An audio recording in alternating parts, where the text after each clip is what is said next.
We're taking you to the headquarters of the Electoral Commission in Accra, where the Electoral Commission is for the first time televising live proceedings of the Inter-Party Advisory Committee.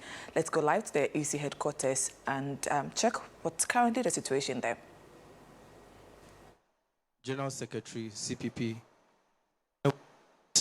Iramambo and Bing, Committee, and Habibu of the Organization Committee. Yeah, I don't know. Many I don't go Ghana Freedom Party. And yeah, I don't know. My name is George Afo, General Secretary, Ghana Freedom Party. My name is Citizen Atodazi, the General Secretary of GCPP. I'm here with Mr. George Amwa, our National Organizer, and Madam Cynthia Ta, our National Second Vice Chair. Thank you.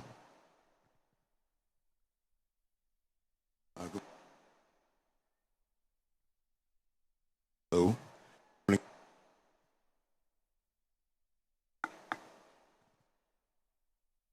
Hello. Hello. Right. Barden, the Progressive Alliance for Ghana. I'm here with running mate for presidential candidate.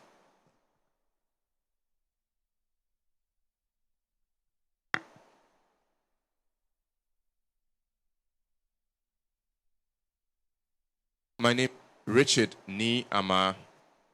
I'm the Executive Director for the Progressive People's Party, and shortly with promo.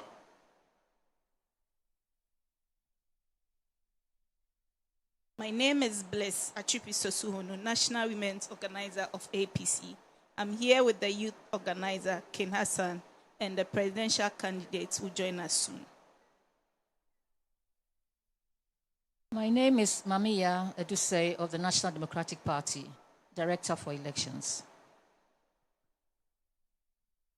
Jerry Owusu Appel, Secretary, Liberal Party of Ghana.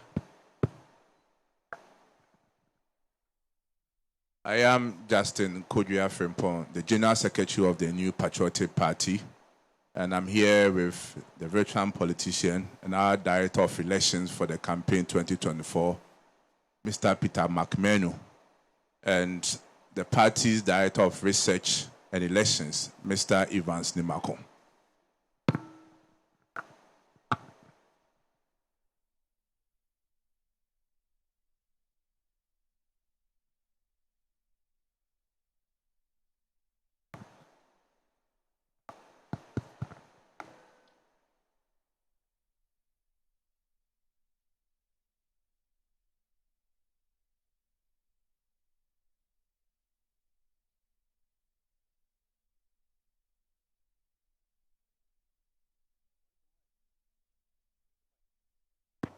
Are we done?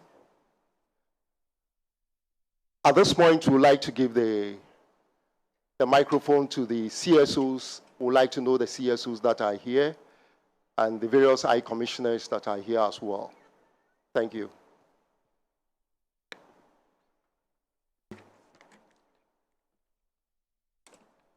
Thank you very much. I think we have to continue.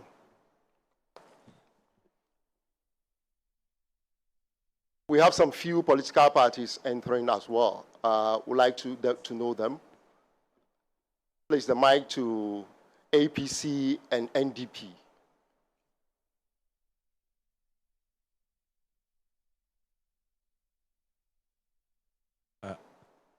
I am Mordecai Chumbiano, General Secretary, and I'm here with my presidential candidate, Dr. Hassan, and the National Women's Organizer, Bliss Sosu.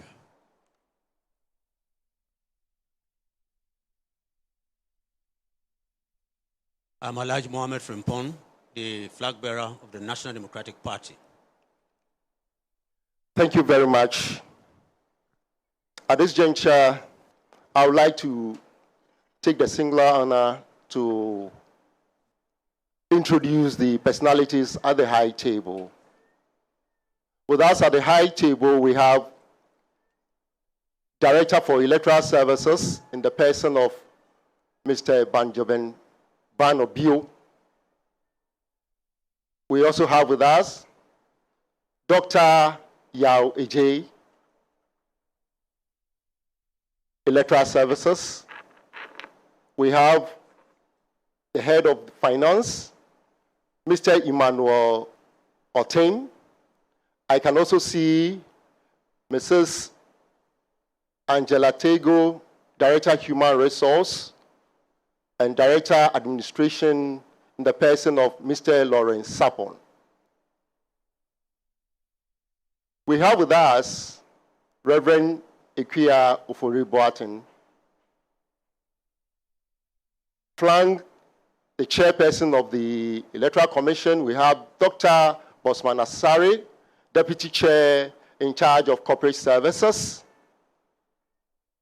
I can also see at the high table, Deputy Chair in charge of Operations in the person of Mr. Samuel Tete.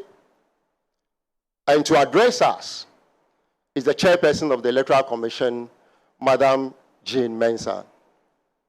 Please, you are all welcome.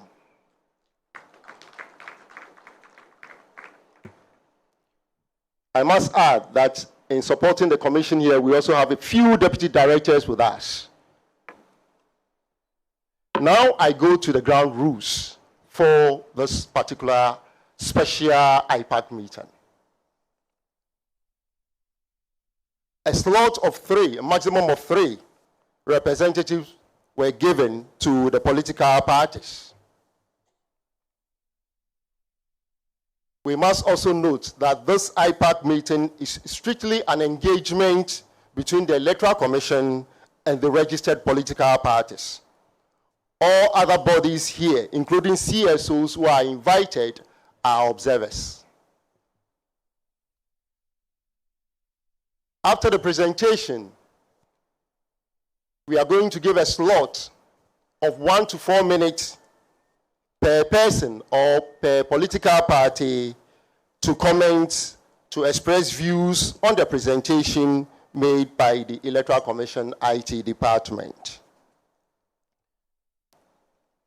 As usually in meetings, we must try as much as possible to avoid repetitions of views that has been shared. We also have to be mindful of interjections and then banters.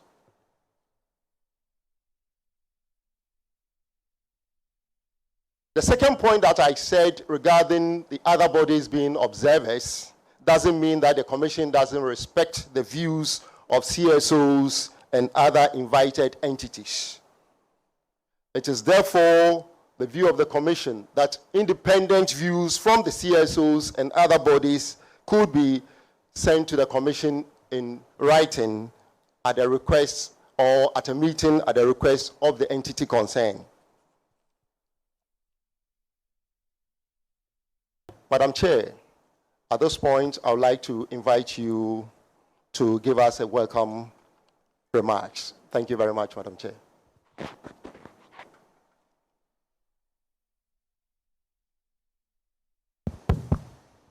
Thank you very much, Mr. Fred Tete. And a good morning to you all. On behalf of the Electoral Commission of Ghana, I warmly welcome all of you to this meeting today. Indeed, this is the day the Lord has made, and we rejoice and we are glad in it. Our meeting here this morning is to provide you with an update of progress made towards the cleaning of the provisional voters register and to receive your inputs, which we believe will further enhance the credibility of the provisional voters register. As part of the Commission's efforts to ensure transparency and accountability in all its processes, we have decided that this meeting and all subsequent IPAC meetings will be covered by the media.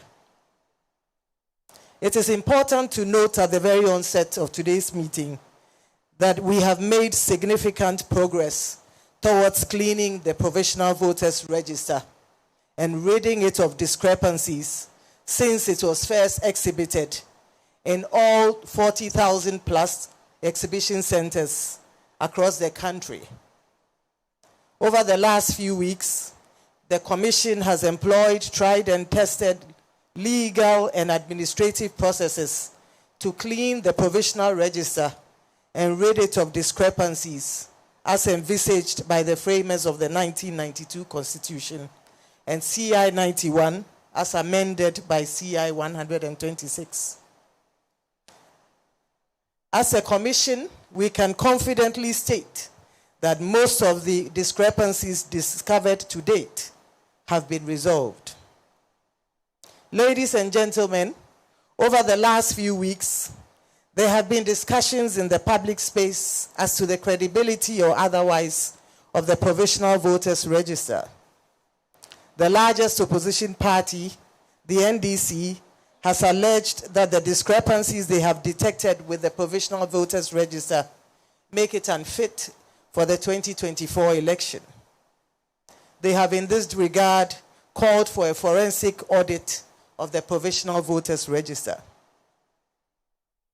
It is important to note that the discrepancies initially identified in the Provisional Voters Register cut across all regions. Assertions that the discrepancies in the Provisional Voters Register are aimed or were aimed at disenfranchising voters in certain parts of the country are untrue.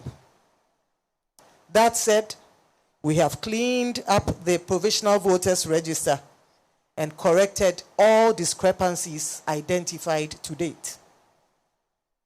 Ladies and gentlemen, following a meeting called at the instance of the NDC to discuss the discrepancies detected by the party, the NDC presented the Commission with 5 categories of issues they had identified with the Provisional Register.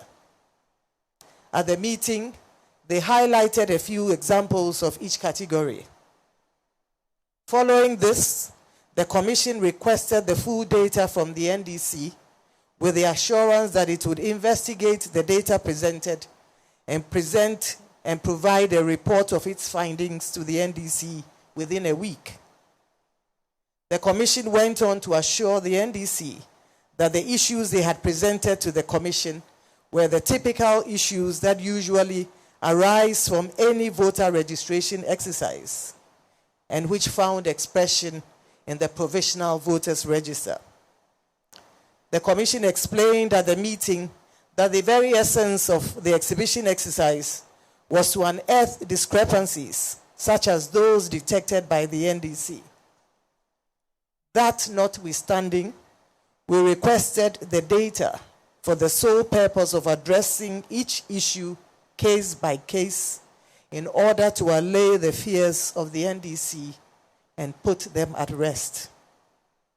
Unfortunately, we have not received the data, and the debate as to the credibility or otherwise of the Provisional Voters Register has continued. It is for this reason that the Commission felt it necessary to hold this IPAC meeting in order to present all parties with an opportunity to present any issues they may have detected with the Provisional Voters Register.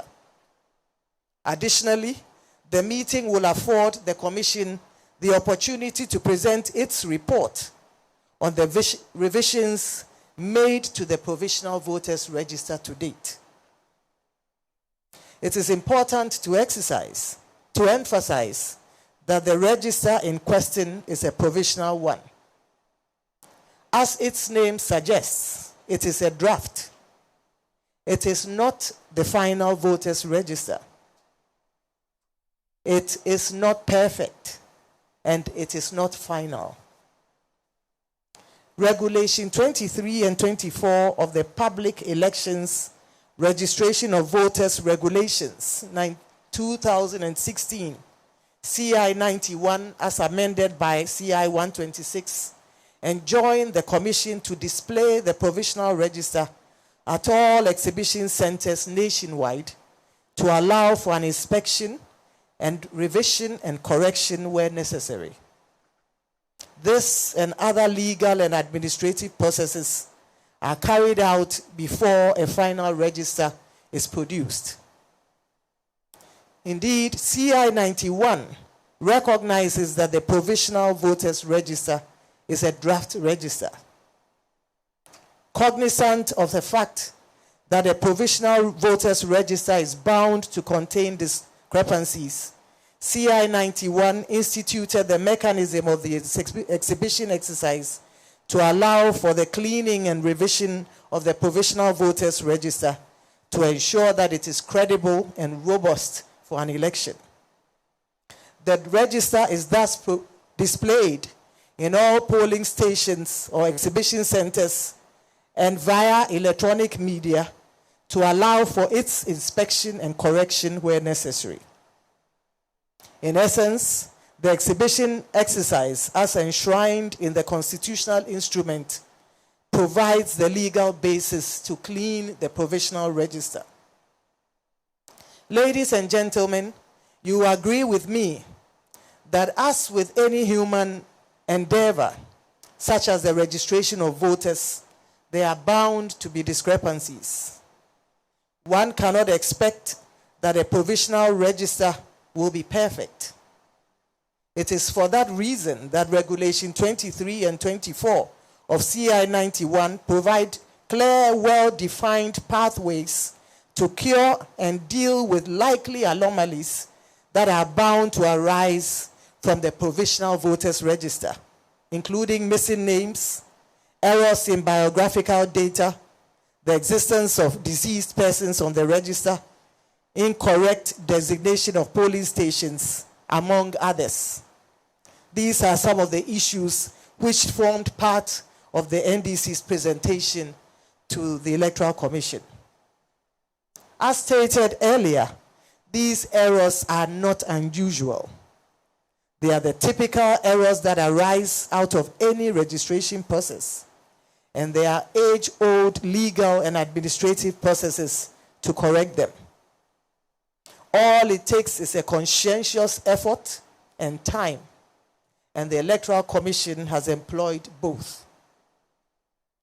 As a commission, we have devoted the last few weeks to correct the discrepancies, and you will find that the provisional voters register today is different and more accurate than what was exhibited and provided to the parties in August 2024.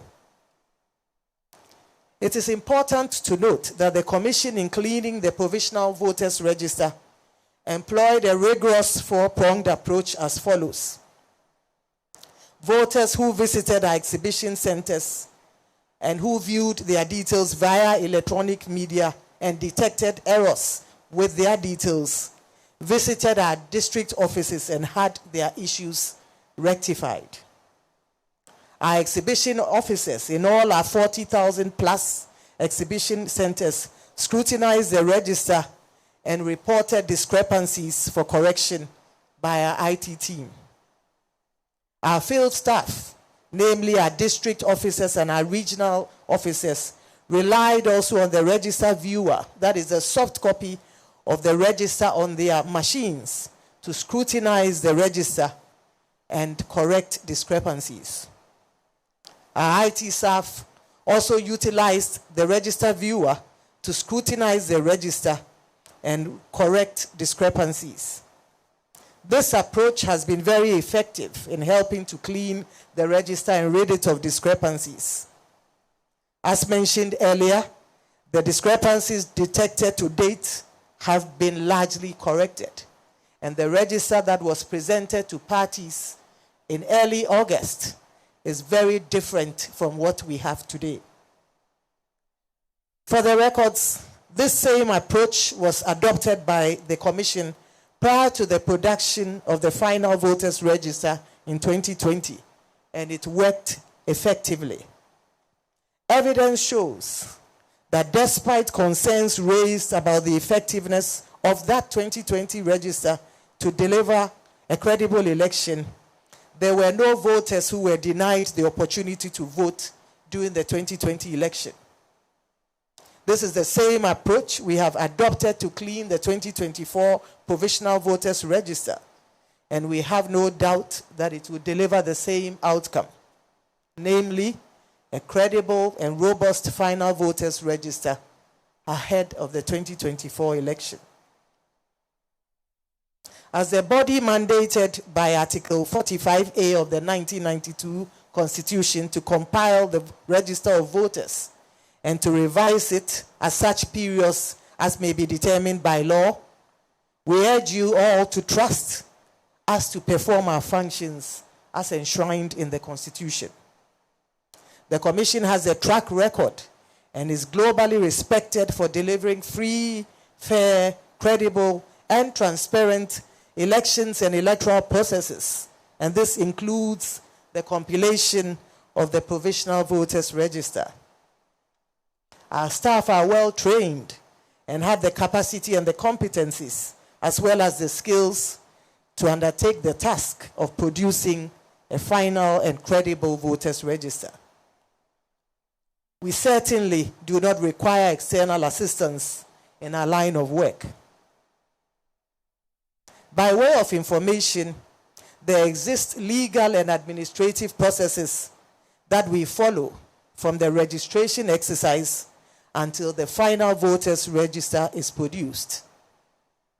Right after the registration exercise, we institute what we call the district registration review committees, who sit in all districts to hear challenge cases presented by the citizenry. And we have the political parties, traditional authority, the security agencies as part of this committee, and they sit in every district. We have one in every district, and the composition, as I mentioned, includes representatives of the political parties. Following that, we go to what we call the adjudication process. And this also involves the political parties who adjudicate on persons who are brought up by the IT systems, and for a determination to be made as to whether they undertook multiple registrations or not.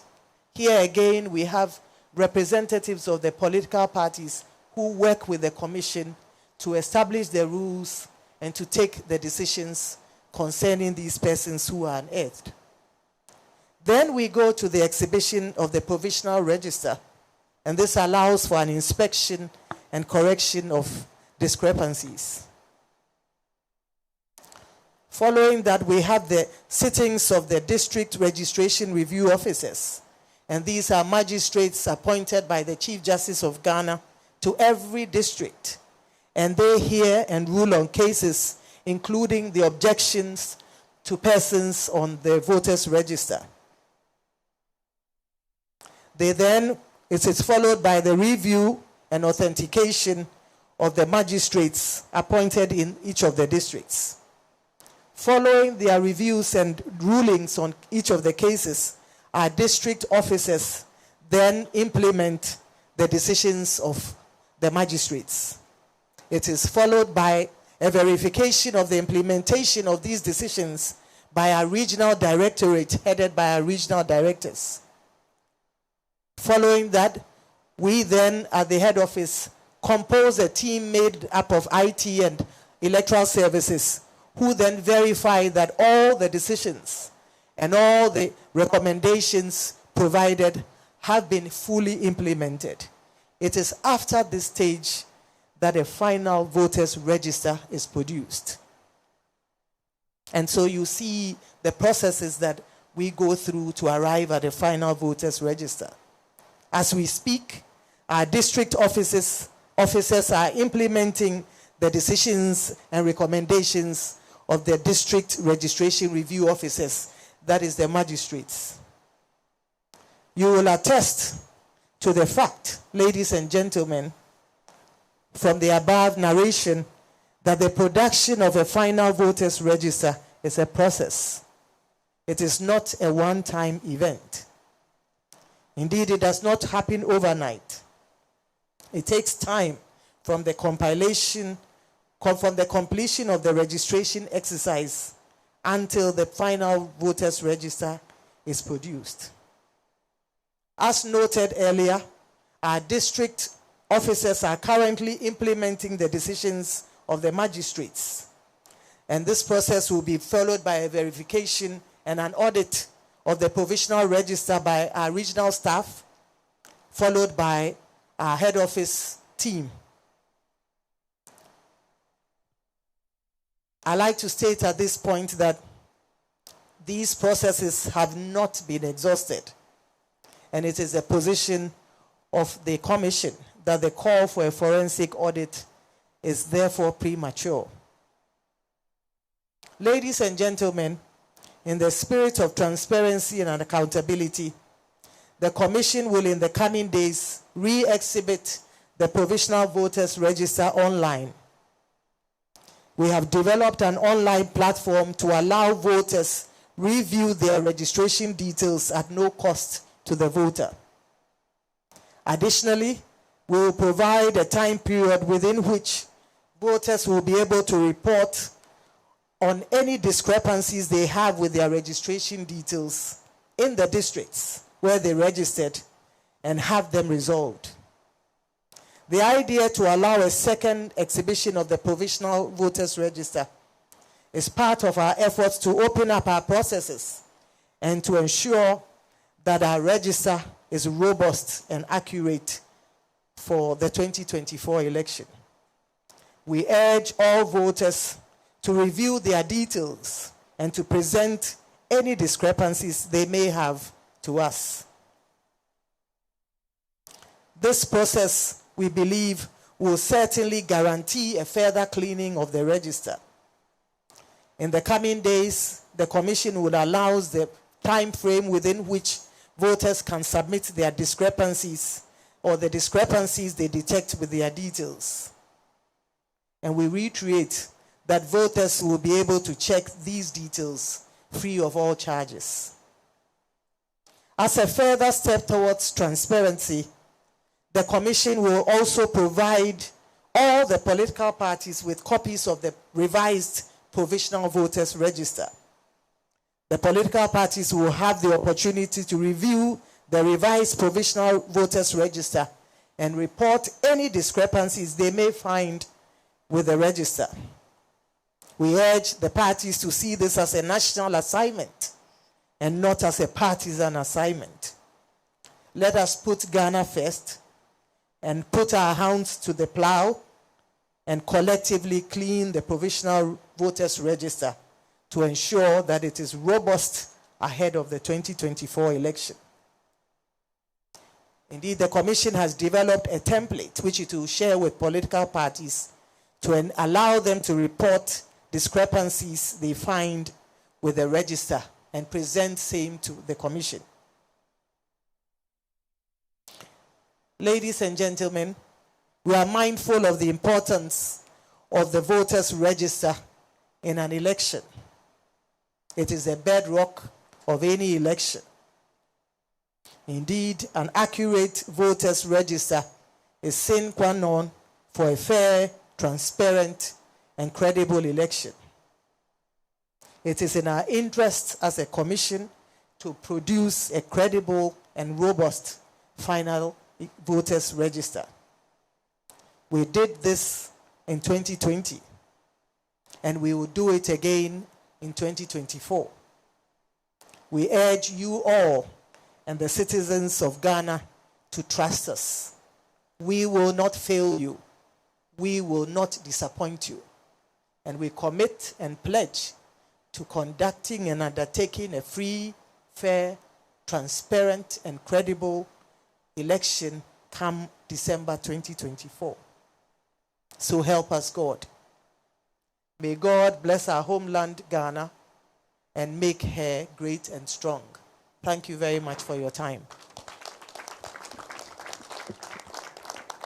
Thank you, Madam Chair. Thank you very much. At this point, we're going to have a presentation from the IT department of the Electoral Commission. But let me inform the House that This special IPAC meeting is being carried live on all major TV and radio networks, as well as live streaming on the Electoral Commission social media handles. I would like to cede the podium to Dr. Yao Ejei,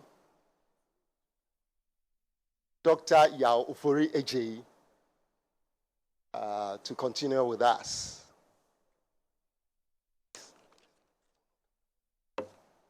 Thank you very much, Fred.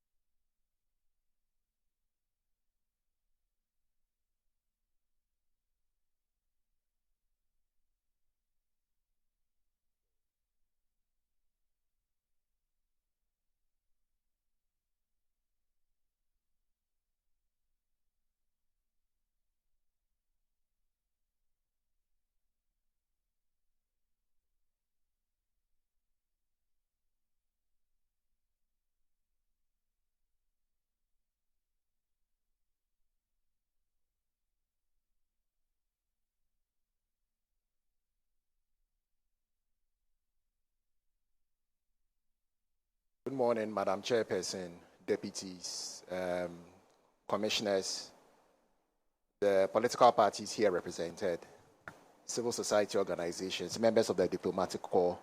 Good morning once again. We seem to have a bit of a technical challenge, so we would wait a bit for the projector screen to be fixed, and then I'll be able to do my presentation on behalf of the IT department of the Electoral Commission.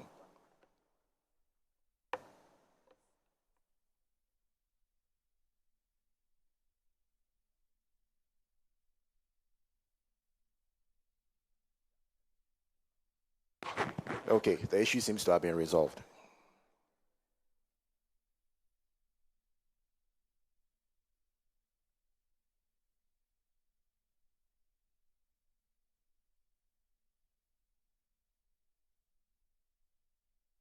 So good morning once again. The title of my presentation this morning is the 2024 Provisional Voters Register, a review of the processes, issues observed, and their resolution. As has been said by Madam Chair, the exhibition of the Voters Register is a process that is required by law in order for us to have a very clean Voters Register. And it is important that as a commission, we are able to produce a register that is credible to ensure free and fair election. It is also important for us to be able to let the public and all stakeholders who are involved in the production of the register to understand the various processes that we undertake to ensure that the register is clean, credible, and would ensure that there's a transparent election come December 2024.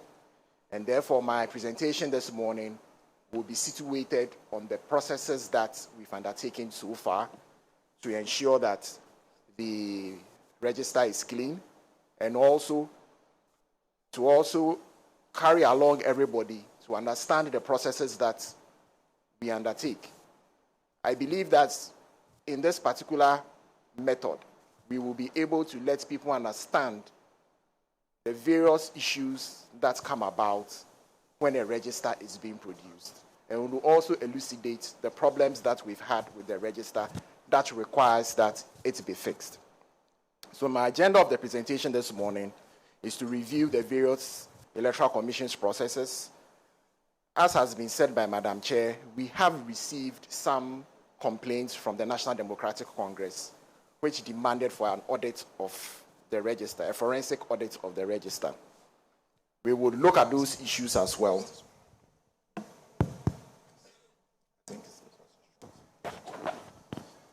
Hi. Okay, I think this is better. We will look at those issues that have been raised by the NDC, and we'll give you some commentary on it, as well as for us all to understand that even though some of these issues were brought up by the National Democratic Congress. These are issues that the Commission had already picked up and had resolved the majority of them. But it's important for us to address them so that we all are clear in our minds that the issues as raised have been dealt with and are no longer issues. And we'll also let you know some of the issues that we encountered during the exhibition exercise and how we fixed it. So as I've already said, and Madam Chair has also eloquently earlier on said, the production of the final voters register is not an event. It is not a single event. There are various processes that we undertake to ensure that the voters register that we finally use for the election is clean.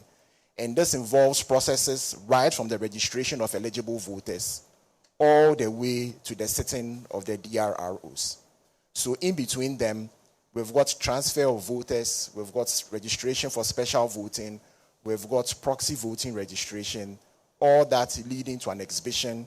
And after the exhibition, we have the DRRC sitting, the DRRO sitting, and then finally, we get to the final voter register. It is also important to realize that extensive work has been done during the exhibition period with collaboration with voters themselves who have gone to the various exhibition centers to explain their issues, as well as active participation by the Electoral Commission staff itself. So I will quickly move on to review the processes that we undertake, and we'll start with registration. This is a flow diagram of what happens during the registration process, and it starts with the applicants themselves. So your applicant would start by going to the registration center. He appears before your registration officer, and the registration officer will go through the process of checking for the eligibility of the person, whether he's a Ghanaian, he's about the age of 18, he's of sound mind. And then if he meets all that criteria, he's allowed to fill a Form 1A. Once the Form 1A is completed, he then goes to have his biometrics captured. You will recollect that in 2020, the registration that was done was largely an offline registration, mass registration. And so we took your details and then subsequently moved the details to our data center for processing. It's important to note this difference because now in 2024, and indeed even in 2023, we changed that mode of registration. We now included the online registration that allowed for us to be able to immediately check when somebody is registering whether they have already registered before. The importance of this step is that it prevents the long process of deduplication. Deduplication is the process where we go through our entire database and try and remove duplicates from the system. And it is a laborious, long, drawn process. Our ability to do the online registration now meant that as at the time that the person presents to the registration officer, we are able to check to be sure whether he's in the database or not. If he's already in the database, registration does not proceed, and the person goes away. If it's not in there, then we get a registration. Having said that, for the 2024 season, we did have some offline registration, and these were registrations to places that were difficult to reach, difficult to access, riverine areas where we didn't even have communication to be able to do the online registration. But it was very minimal. Majority of the registrations that were done for the 2024 season was done through the online registration method. So once that is done, an applicant might either be challenged here. Now, if you are challenged, your voter ID card is retained, and you are given a time to appear at the DRRC to justify why you should be included onto the register. If there's no challenge, if there's no issues, you are then allowed to take your card away, and then your registration completes here. So that's the registration process. And it is important for us to understand that we have two modes, the online and then the offline. And when we come to the discussion on the missing voters that are reported as being missing, we will realize why the offline registration results in that. Now, this is a slide that we've had since 2020, and it describes our registration process and the various centers that are involved. So you have the registration center, you've got the district offices, and then you've got the data center where we've got our automatic biometric identification system that does all the deduplication to ensure that we have just unique individuals within our voter register. And that is what ensures the one man, one vote. Okay. Now, this is the old system, or the earlier system that we had that was offline. So we had files that needed to be exported from the machine and sent to the district offices, and from the district offices to the data center. As you can see, it's a combination of human resources and IT, and therefore there's always the likelihood that there may be errors along the chain. So for instance, a BVR kit could get damaged, and we may not be able to retrieve all the data that is in the kit. And that might result in certain voters' details not being available in the main database. They may have a valid voter card, they may have a valid Form 1A and Form 1C, but because data got lost in transit, they may not show up in the main register, and therefore we would classify those individuals or applicants as missing voters, and there are mechanisms in place to ensure that they are included into the final register. Once all this is done, as I've said, we have the deduplication process. The deduplication process now is only for offline registration. We don't do deduplication for online registration because right at the registration stage, we are able to search for you using all your 10 fingers where available and your face and make sure that you are not on the register. Right. Now, as I've said, the deduplication process, it takes all 10 fingerprints of an applicant and their face and compares it to all 10 fingerprints and applicants of all the 18 million records plus that we currently have in our register. And like I said, it is resource intensive, it takes time, and it is better that we move or strive to move towards online registration. That significantly cuts down the time that is required. So if ABIS is able to identify you as having done a registration before, and it is very confident, at a very high confidence level, automatically would move you onto what we refer to as a multiples list. Remember that in the voter register, we have three possible lists that you can be on. You can be on the valid voter list, the exceptions list, which means that you either have a challenge or an objection to your registration, or you may be on a multiples list, which means that you have engaged in multiple registration. So if ABIS picks you up as having done a registration before, it then moves you automatically into the multiples list. Sometimes ABIS is not able to determine 100% that this is a unique individual or it is a multiple registration. In that instance, it then flags you for adjudication. And the adjudication is a manual process that is done. And as Madam Chair has already said, ABIS adjudication, we do it together with the political parties and CSOs. So the political parties and CSOs will sit down and then come up with rules that determine the assessments of people who have been determined by ABIS as having done multiple registrations but are not quite sure about it. So the ABIS adjudication process is what I've outlined here. So there's adjudication match in ABIS, which means that ABIS thinks that you've done multiple registration, but it's not sure, 100% sure that it is a multiple registration. So individuals will sit down and then they will look at it. If they think it's unique and that it is, if they think that it is unique and that you haven't done multiple registrations, you are put back on the register. If it is not, you are moved from the register and put onto the multiples list. Now, this adjudication process is not done by one single individual. The way the system is set up, you have people designated as operators, and there's a supervisor. So no single individual takes a decision as to whether somebody has done multiple registrations or not. each operator gets assigned a case, and the cases are assigned blindly and randomly to an operator. So 2 operators will get a case that is complete. They are not aware that the other person has gotten the case because they are all using different terminals to do this process. If 2 operators agree that this person is a unique individual, the adjudication process has completed. 2 people have agreed that this was a unique registration. The person moves on to the voter list. If the 2 of them say that they are duplicates, they all agree independently of each other that they are duplicates, they move on to the multiples list.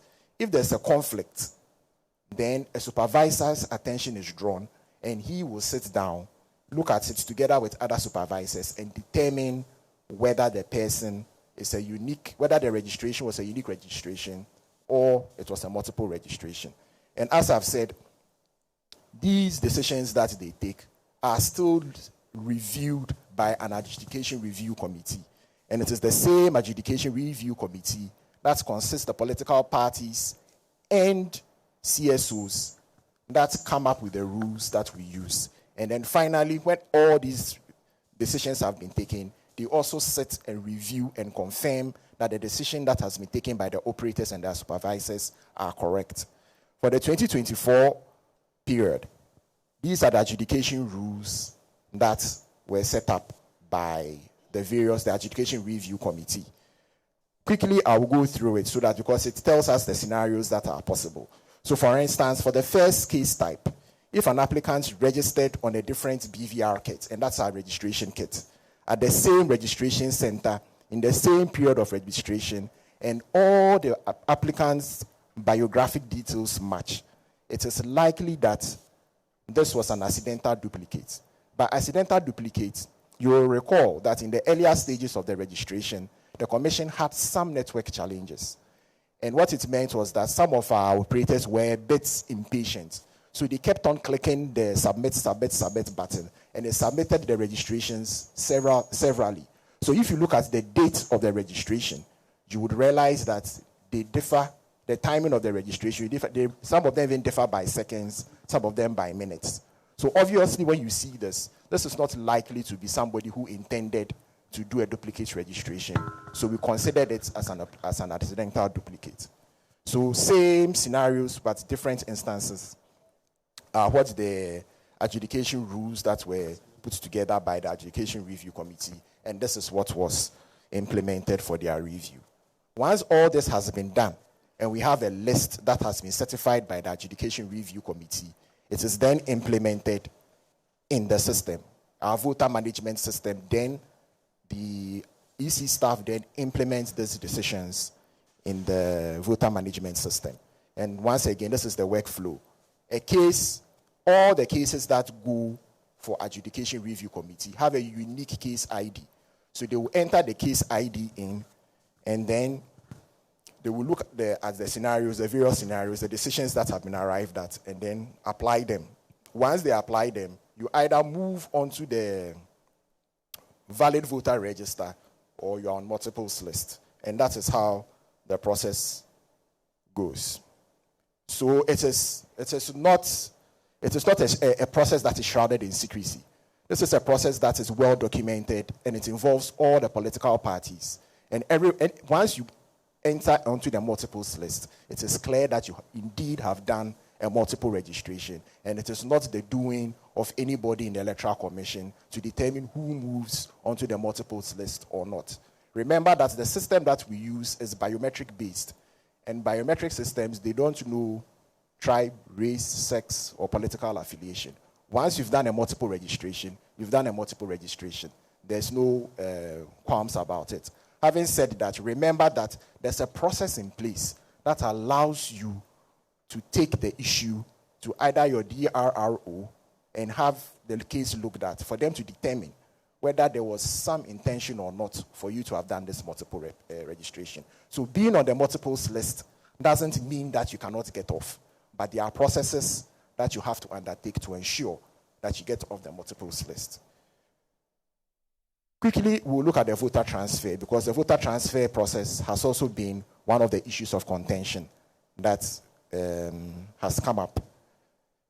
So it's important that, as Madam Chair has said, the process of transfer of votes is a legal process, and it's a legal process that has been allowed by law. The commission does not determine who gets transferred. It is an individual who determines that they want to transfer their votes either from one polling station to another or from one district to another. For so long as they fill the right processes and has been reviewed and has been adjudged to be correct, people are allowed to transfer their votes. So the process, once again, is you go to your district office where you intend to transfer your votes to. You complete a transfer form, and then you put in the preferred polling station that you want to be transferred to. Your district secretary will review the form and then go ahead and verify your biometric details, either by facial or fingerprint. I need to pause here a little bit because when we come to the issue of transfers that occurred in Pusiga, which is something that we'll discuss later on, this becomes relevant because the verification of a voter is done either by the fingerprint or by your facial record. Now, if it is being done by fingerprint, the ability for us to detect that somebody is trying to fake or spoof a fingerprint is already inbuilt into the fingerprint scanner. So it's easy for us to detect. However, for facial, as at the time that the system was deployed in 2020, the facial recognition ability to detect the liveliness of an individual was not matured and was error-prone. So it wasn't implemented. But this is 4 years down the line, and the technology has now improved and now has been implemented into our system.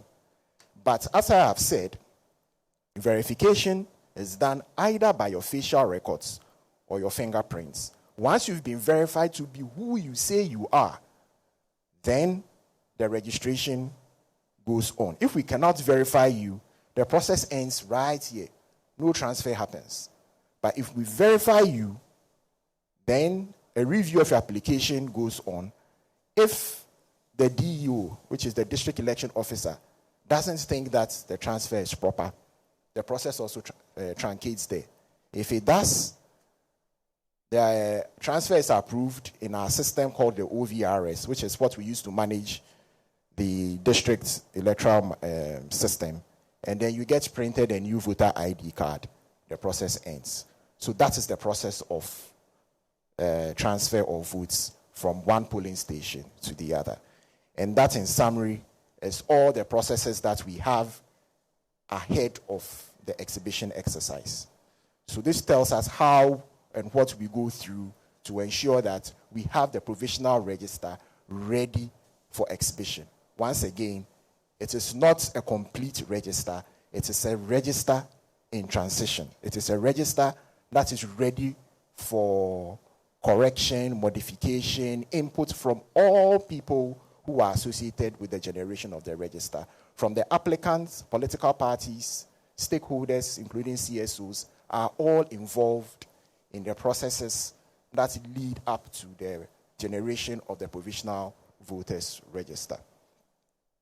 Quickly, for context, I have some important dates that we undertook certain things. So registration period, the first registration period took place from the 7th to the 29th of May. And then there was a mop-up from the 1st to the 3rd of August. Then we had transfer and proxy voting applications. I haven't spoken about proxy, but proxy in essence means that I'm selecting somebody to vote for me in my absence because I may not be present on voting day. So transfers and proxies occurred from the 30th of May to the 14th of June, first instance, and then we had a second instance from the 3rd to the 5th of July. Special voters are individuals who on election day may be participating in certain activities like members of the press corps, security services. So we allow them to vote a week ahead of election. So there's a special voter register that is created for them. And therefore, you are allowed to register for special voting. That too, we had from the 17th of June to the 1st of July.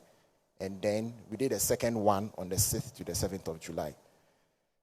The provisional voters register was exhibited from the 20th to the 27th of August.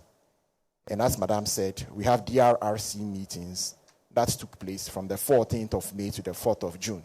This was for the first registration that took place. And then there was a mop-up that took place for the 2nd to the 4th of August. DRRO sittings, as we said, were from the 11th to the 20th of September.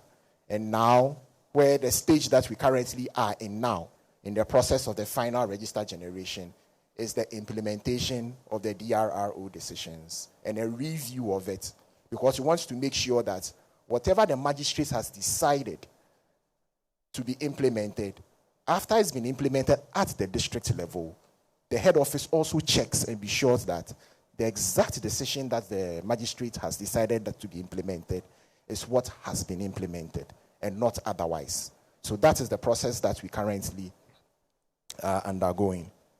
Now, quickly, we'll look at some of the issues that came up as a result of the exhibition exercise that we took place.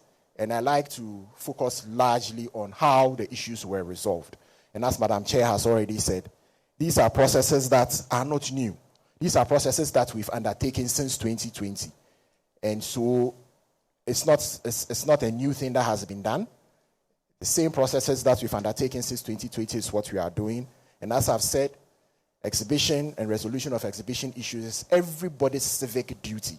And therefore, all voters, all political parties, CSOs get involved. At the commission level, we deployed several mechanisms to ensure that the provisional voter register was cleaned.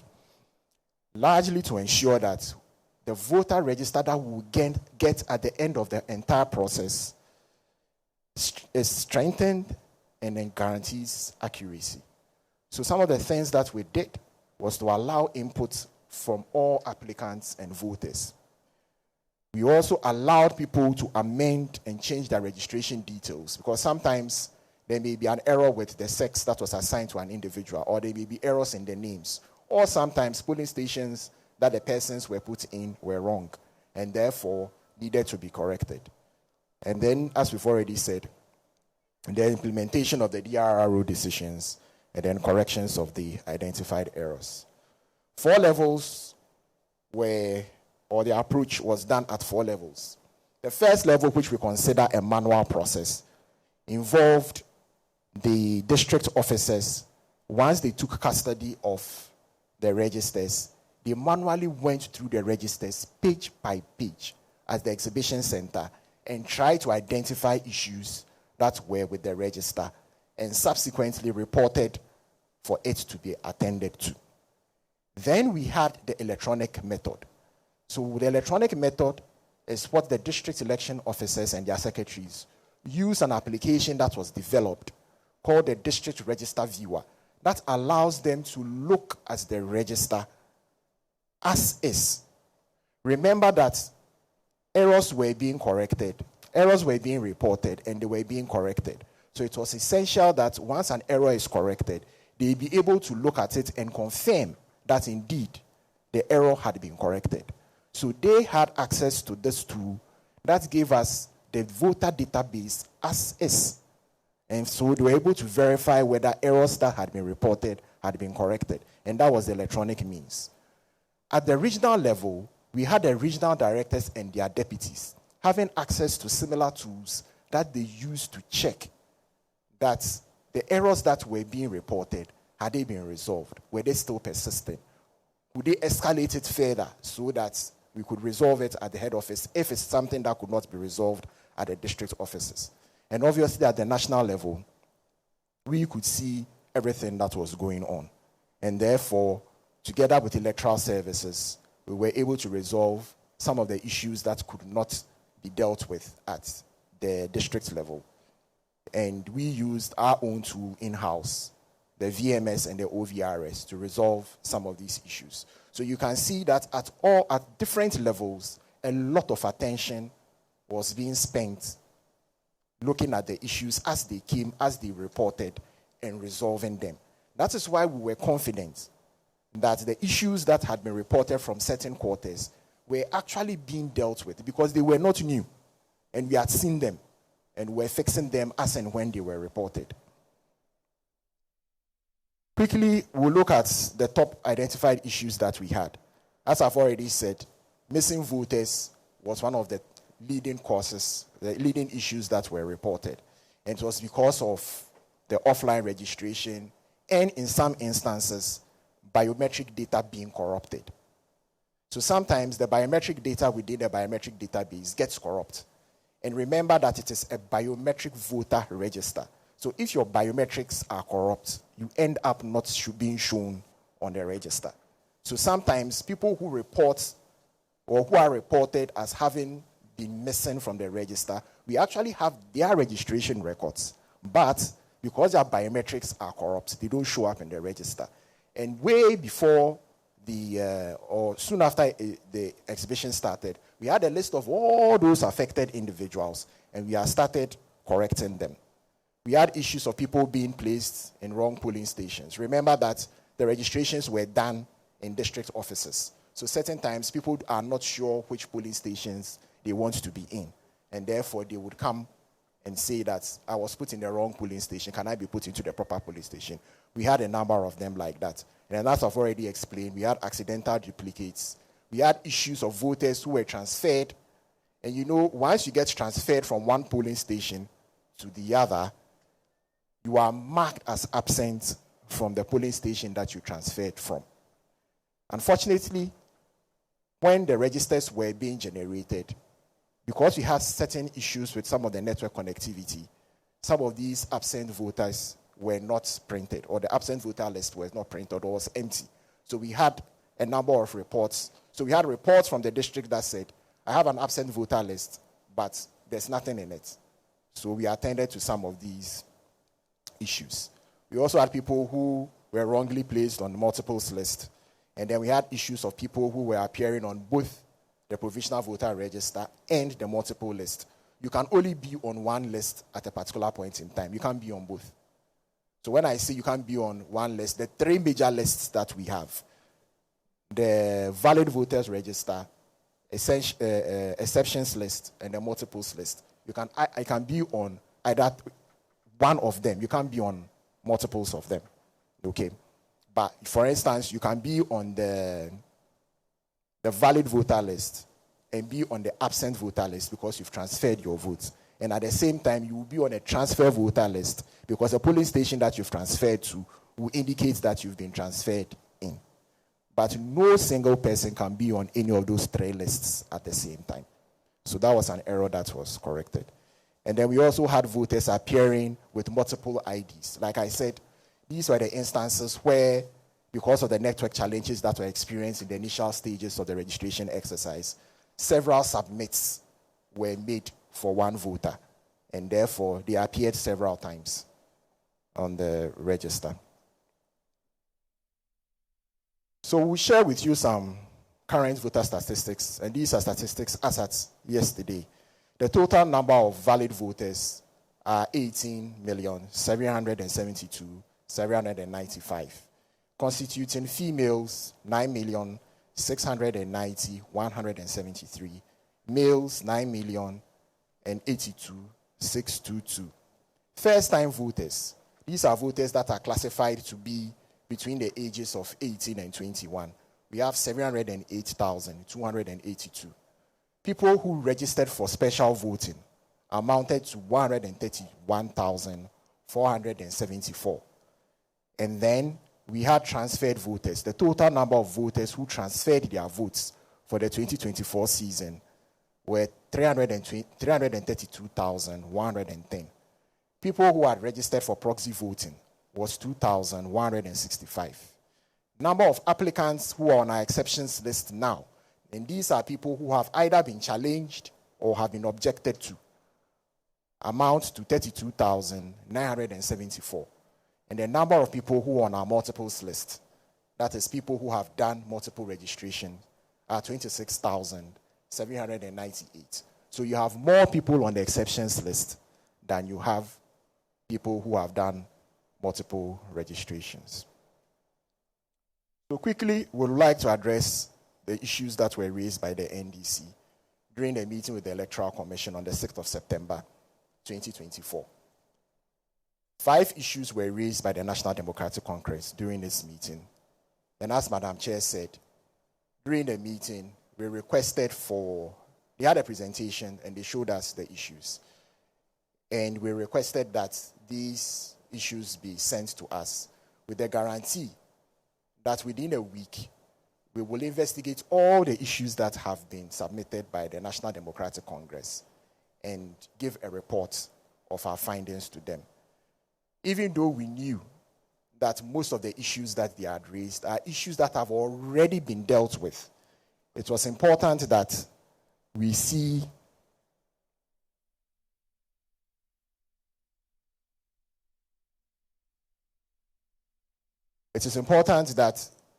we address the issues that they've raised so that we assure them that there are issues that we've seen, we've addressed, and they are no longer issues. So we requested for information from them. Unfortunately, the information has not been forthcoming. And therefore, it made it difficult for us to interrogate the issue, to assure them that the issues have been addressed. Be that as it may, we would like to take the issues that they brought one by one and address them.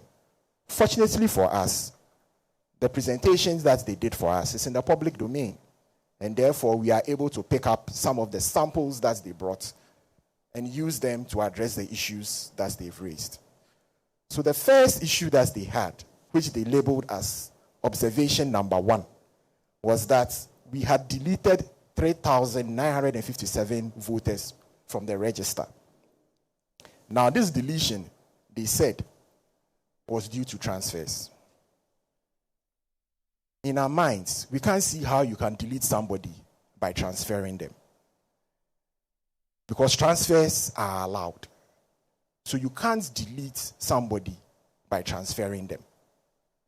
I also like to say that the way the voter management system is designed, and indeed ABIS, once you get registered onto the system, you cannot be deleted. You are there till eternity. You can only be on one of the 3 lists that I've already told you about: the valid voter list, the exceptions list, and the multiples list. You cannot go anywhere else. You don't get deleted. You are there. And so nobody can be deleted, and certainly nobody can be deleted by a transfer. Now, they gave an example, and this was a gentleman who they said had been deleted from the register, Mr. Ofori Ernest, and could not be found where he's supposed to be. And they gave evidence for it. Also, I'd like to say that we keep a record of every transfer that is done. And the record is very detailed, all the way down to the second that transfer was done. Who is involved? Where you were transferred to? Which people approved the transfer? So that record is there. No matter where you go, if we want to trace where you have been, we know exactly where you have been and who initiated that transfer. So if you look at the first allegation of the alleged deletion of voters from the 2024 register, as I have said, nobody gets deleted from the register. Once you are on the register, you're on those 3 lists. And we've already said that transfers are legitimate and permissible by law.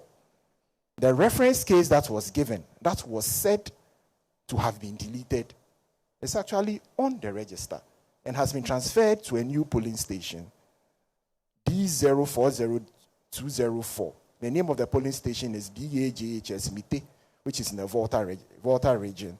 And this transfer occurred on the 14th of June 2024 at 3:21 p.m. So the record is there. It's not a doubt. It's verifiable. We went on further and looked at the transaction history of this particular voter within our database. He was enrolled on the 27th of July 2020 at 10:19 a.m. at the True Vine Preparatory School, JHS, Niboyman, with polling station number C150704. This gentleman, on the 22nd of October 2020, at 4:35 p.m., registered for special voting and was moved to the Achimota College Police Station, C1502 SPS. That is a special polling station that he registered for him to take part in special voting. On the 4th of January 2023, the system will do a reversal. Now, the reversal that the system does is because special voting is not permanent. And therefore, when we finish the election, the system will reverse you back to where originally you came from. And therefore, once again, this is not an illegality, but it is a system process that has been executed. Right? And so, on the 14th of June, he himself decided that he was relocating and therefore transferred to DAJHS Mite. And it's a legal transfer. There are no qualms with it.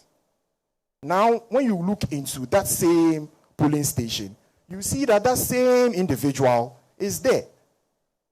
It's listed there as the polling station. He's not been deleted. He's where he's supposed to be. If you look at the register there too, there he is in the register. Once again, he's not deleted. He's there where he's supposed to. If you look at the transferred votes, you see there. He was transferred from, and this is where originally he was. This says relocation, and this is the name of the individual. So once again, this is not a deletion, it is a transfer. And so you can't say that a voter has been deleted, right? And to prove that all, here is the actual form that the individual filled. And this is the actual hard record, paper record of the individual. He filled it, he signed it, that is his signature. So this person has not been deleted. This person has transferred. You can't say that somebody has transferred and therefore is deleted. It would have been good if we had all the other data, the 3,500 and 957, and I'm sure would have confirmed that all these things were correct and properly done. Unfortunately, we don't have it, so we can't speak to it. We can only speak to what we have available. But if indeed this is a sample, then it's fair enough for us to extend this and say that all the 3,957 so-called voters were not deleted, and they are actually in the register and have probably done transfer by themselves. But let's carry on. Still, don't worry, you have access to it later. You have access to it later, okay? So, same on observation 1. He also gave us 5 voter IDs. That's the claim had been deleted from the register. So, fortunately, the voter IDs were there, so we could search for them. So that's exactly what we did. We searched for them. And so these are the alleged voter IDs. These people, we don't have a record of them having been transferred. And you know why we don't have a record of them having ever been transferred? Because in order for you to be transferred, you have to be a valid voter. If you are not a valid voter, remember the processes that I described to you. You have to go to the polling, to the registration center, be verified biometrically before the transfer can occur. If you don't do that, the transfer doesn't occur. Okay? Now, these individuals that they listed as having been deleted by transfer, there's no record of a transfer for them. What we found out was that these individuals had corrupt biometrics, so they were never in the register in the first place. And therefore, how do they get transferred? So once again, it's weird that they will be said to have been illegally deleted by a transfer, when indeed they weren't even available for a transfer. And I'm sure that if we look at all the other IDs that were submitted, we'll probably come to the same conclusion. It will interest you to note that these corrupt biometrics actually came from the same kit. The kit number GN1297 was where the registration occurred. And it was an offline registration. Remember, I said offline registrations are prone to some of these problems. Okay, so ladies and gentlemen, nobody has deleted anybody. These are issues that have arrived. And prior to this, we had a list of all the individuals who had corrupt biometrics. And the commission had taken a step right down to the district level and had committed resources to get people to go and find them. Fortunately, we had some of them, we had their telephone numbers. So we could call them and ask them to come for inclusion. And this is because their biometrics were corrupt. It's not that they've been deleted. It's a biometric register. If you don't have biometrics, you cannot be on it. So nobody has deleted anybody. So observation 2 says that 2,094 voters were transferred to different polling stations, but do not exist on the absent voter list. And examples were given. A case reference was given. The ID number of the voter was 2244024110. Now, the person currently now is in the central region in Methodist Church, Ubunche. Pardon me, I may not get the spelling right. But transferred from Uti region, from Church of Pentecost, Chinderi. And we have the record of it. We've looked at the absent voter list that was submitted to the political parties. And indeed, the absent voter list that was sent to the polling stations. And we can confirm that the absent voter list for that particular polling station was empty. And it was a correct observation. They had correctly picked up that there was an error. But we ourselves had already picked up that error, and a new list had been generated and sent to the various polling stations that were affected. Once again, remember that it is a process.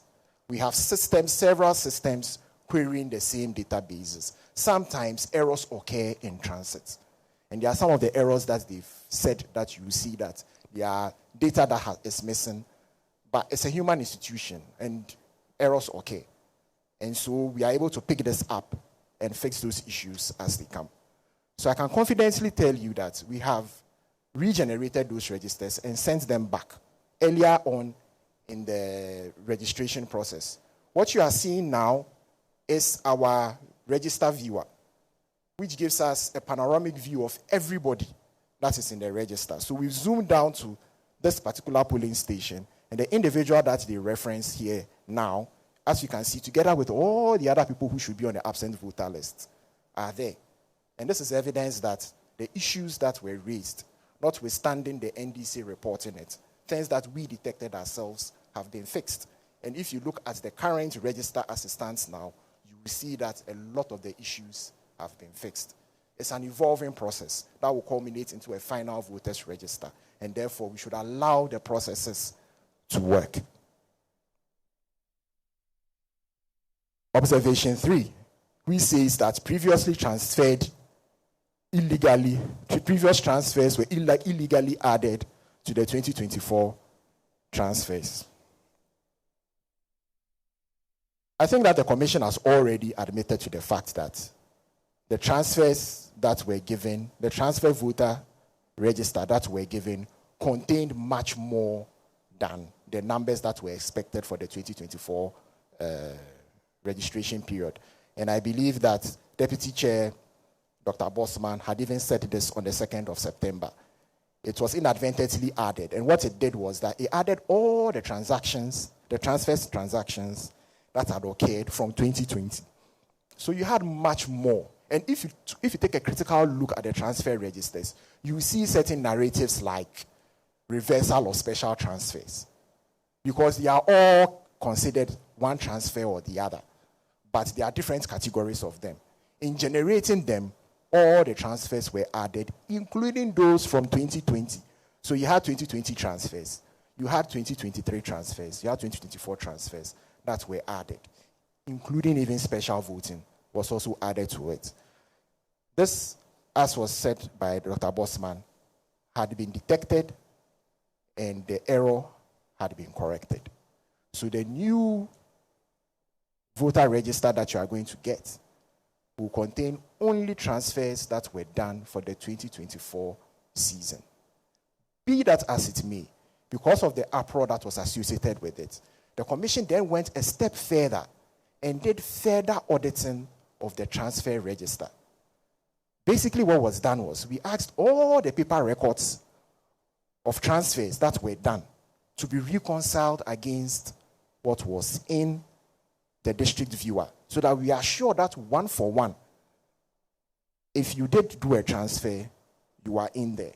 Obviously, we did encounter some problems in the sense that sometimes the transfers were not complete, once again, because of the network errors that we encountered. But those ones, during the exhibition period, they were corrected. So it was a good exercise that was taken to ensure that those who had transferred their votes indeed will be where they are supposed to be on election day. Having also said that, we've also ensured that all the transfers that were done are legitimate and they are accurate. And so the absent voters list and the transfer voters list for the 2024 period will only contain those that were done for the 2024 period. Now, we come to Pusiga, and I'm sure for those of us who have been listening to the news, we are aware that there are issues with transfers that occurred at Pusiga. These were reported to us by the regional director that 38 voters had been illegally transferred from Pusiga. And as I have said, this occurred because the Electoral Commission's own staff took advantage of a vulnerability that was in the system. And that vulnerability was the absence of a liveliness check. And so, him, as the narrative goes, in collusion with some other people, used the voter ID card, the picture on the voter ID card, to verify the individuals and do a transfer. Be that as it may, because our systems work, we were able to verify that indeed spoofing had occurred. And we've been able to pick up and confirm that indeed all the 38 people that were involved, whose transfers were done through this method. What have we done, having seen this discovery? The first step that we did was to ensure that we plugged that vulnerability. Fortunately, the technology has now matured such that it can be deployed into production use. So now we have made sure that facial verification now has a liveliness check put in place. We didn't stop there. We've also now implemented the liveliness check on our voter verification devices, our biometric verification devices. So on voting day, you can't take somebody's picture, use the BVD to do verification, because now that is firmly built into the BVD as well. So we have plugged that hole. Subsequent to that, all those transfers that have been done have been reversed.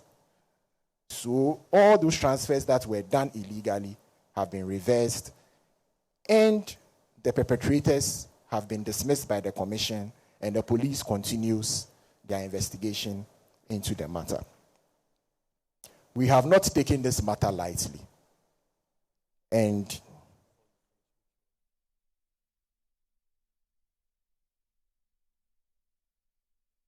yes, so we have not taken this matter lightly at all. Because once again, if it's happened somewhere, it is possible that it has happened elsewhere. And therefore, we've engaged our service providers, and we are developing tools, once again, that would go through the system thoroughly to check and be sure that the same nefarious act has not been committed again. And by the end of the week, that report would be ready. But rest assured, the commission is not taking this thing lightly at all. And we are making sure that we are making the systems better.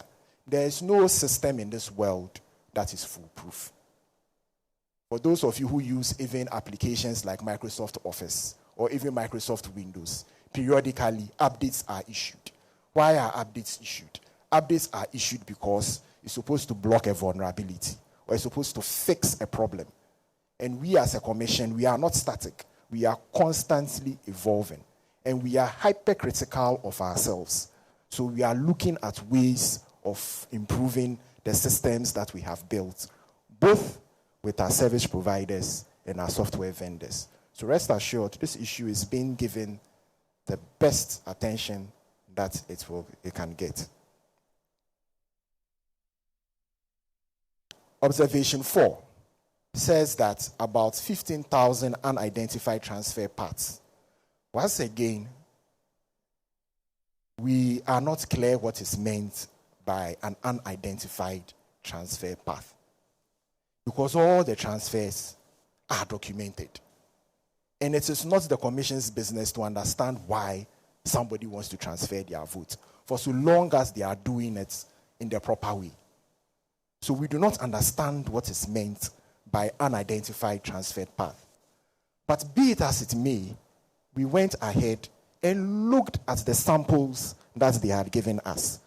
So in their presentation, there were 4 ID cards that were listed as people who did transfers, and there was no clear identified path for the transfer. We looked at them, and we can confirm that these ID cards, these ID numbers, that they said there was no clear identified path, had all done registrations or transfers at the time that we have listed there, and from what police station to the other. So these were legitimate transfers that were done. So we do not really understand what they mean by you can't identify the pathway of the transfer. So I will take one of them as a reference and show to you that indeed, if we want to identify the pathway that they undertook to get to where they are now, we can. So this is for voter with voter ID 47280266669. You bear with me that this is the picture. This is one of the pictures that has been listed as having an unidentified pathway. Now, as I've said, we record every transfer. Every transfer that is done is recorded, and it's recorded on 2 systems. It's recorded on our automatic biometric identification system, and it's recorded on the voter management system. So we have 2 records to compare at any point in time to confirm that a transfer was actually done. And in ABIS, we actually keep a picture, if it's a picture that you are using for the transfer, a picture that was taken at the time that the transfer was done to confirm. And that is what is used to do the one-to-one matching. So if you look, this is the picture of the voter on the card. Same picture here. And this is the picture that we have on record. Down here, you have the fingerprint of the individual. If the individual had used their fingerprint for verification, here you will have the verification listed here, together with the score, the hit score, to show that it is indeed the person. And here is the picture of the individual that did the transfer. So this transfer was not done in a vacuum. It was done by an individual, and there's evidence to show that indeed she presented herself to do that transfer. So the path is there. So we do not understand what is meant by there's no clear or there are unidentified paths towards a transfer. To give you further evidence, this is the transaction from our automated biometric identification system. That gives you the details of everything that was done, right down to the second that verification for transfer was executed. And once again, this data is available for verification. And I assure you, all the 330,000 something who did transfers, we have all their records available in our system for verification. Now, we go to the hard copy itself. And for this, I've put 2 of them here. So this is the individual, and this shows them. This is their voter ID card. This is where they are. This is the actual hard paper form that they completed for the transfer, together with their thumbprints and their signature, together with the officer who did the transfer. So there's nothing like unidentified transfer path. We know who you are, where you are, how you did the transfer, and where you are now. And we have both paper evidence and electronic evidence to support it. So it cannot be said that there's no identified pathway for the transfer. And so we've got 15,000 plus people who are affected. This is another individual from the previous pictures that I've shown to you. And this is the evidence that shows that that individual actually did the transfer. We move on to observation 5. And observation 5 says that there was 168 corrupt files. That indeed is true. It did happen. There were some of the files that were given in the provisional voters register that were not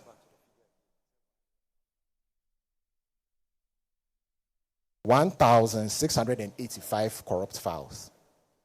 And I'm saying that that observation indeed is accurate. We did have some correct files. As to whether it was 168, we are not sure. But we did have some corrupt files. And once again, these corrupt files came as a result of network interruptions that occurred during the production of those registers. These, as I've said, were promptly picked up by the commission staff. Because remember that at level 1, which is the hard inspection of the registers, hand, page by page, these things were detected and were reported to the commission, and immediately new ones were generated and sent back to the political parties. We, as I've said, we know for sure that there are electronic systems we are working with. They are not foolproof. Sometimes errors happen. So we've made it sure that on election day, this will not happen. What have we done? We have now generated additional tools that quality check all the outputs that come out of the register to ensure that they contain contents. And we are doing it at 3 different levels. At generation, and then we have 2 independent systems that are checking the registers as they are produced to be sure that they contain data. Any one that doesn't contain data is immediately flagged and will be regenerated. Having said that too, we also have the manual process of checking that will happen both at the commission before it goes to the printers and as the printers themselves as they are being printed to ensure that we don't have these issues coming up. And so rest assured, come December 7th, the registers that will be sent to the polling stations will not have these issues in them. The last issue that was brought up was that there was an allegation, or let me not say an allegation, that the NDC had said that they had identified 50,000 dead people on the register. It is important to note that there are processes governed by law that prescribes how to deal with these issues. And the Electoral Commission on its own cannot go and start deleting people from the register just because it's been said that the person is dead.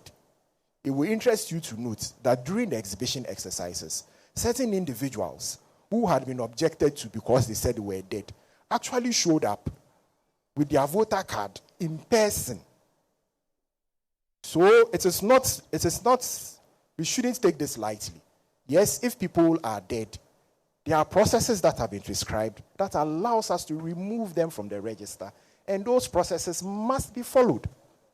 And indeed, the Commission in Thinking Forward has since 2023 been collaborating with the Births and Deaths Registry to put in place a system that will aid it to proactively tackle some of these issues.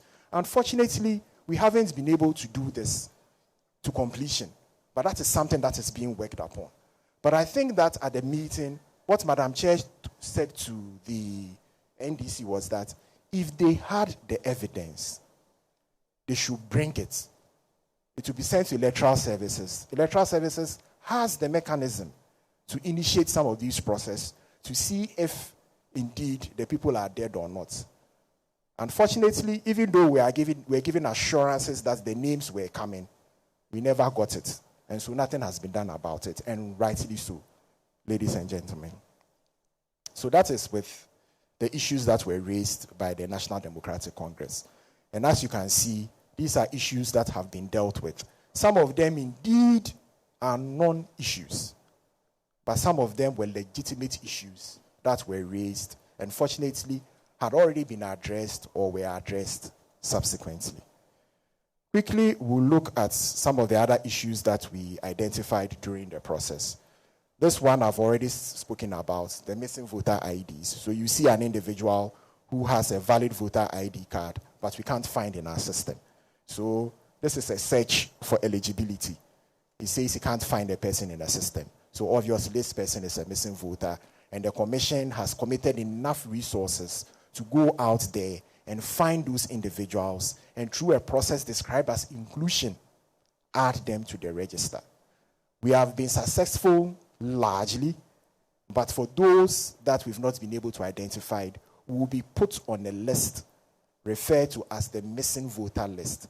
Now these people, we will have their Form 1A and their Form 1C at the polling stations on election day.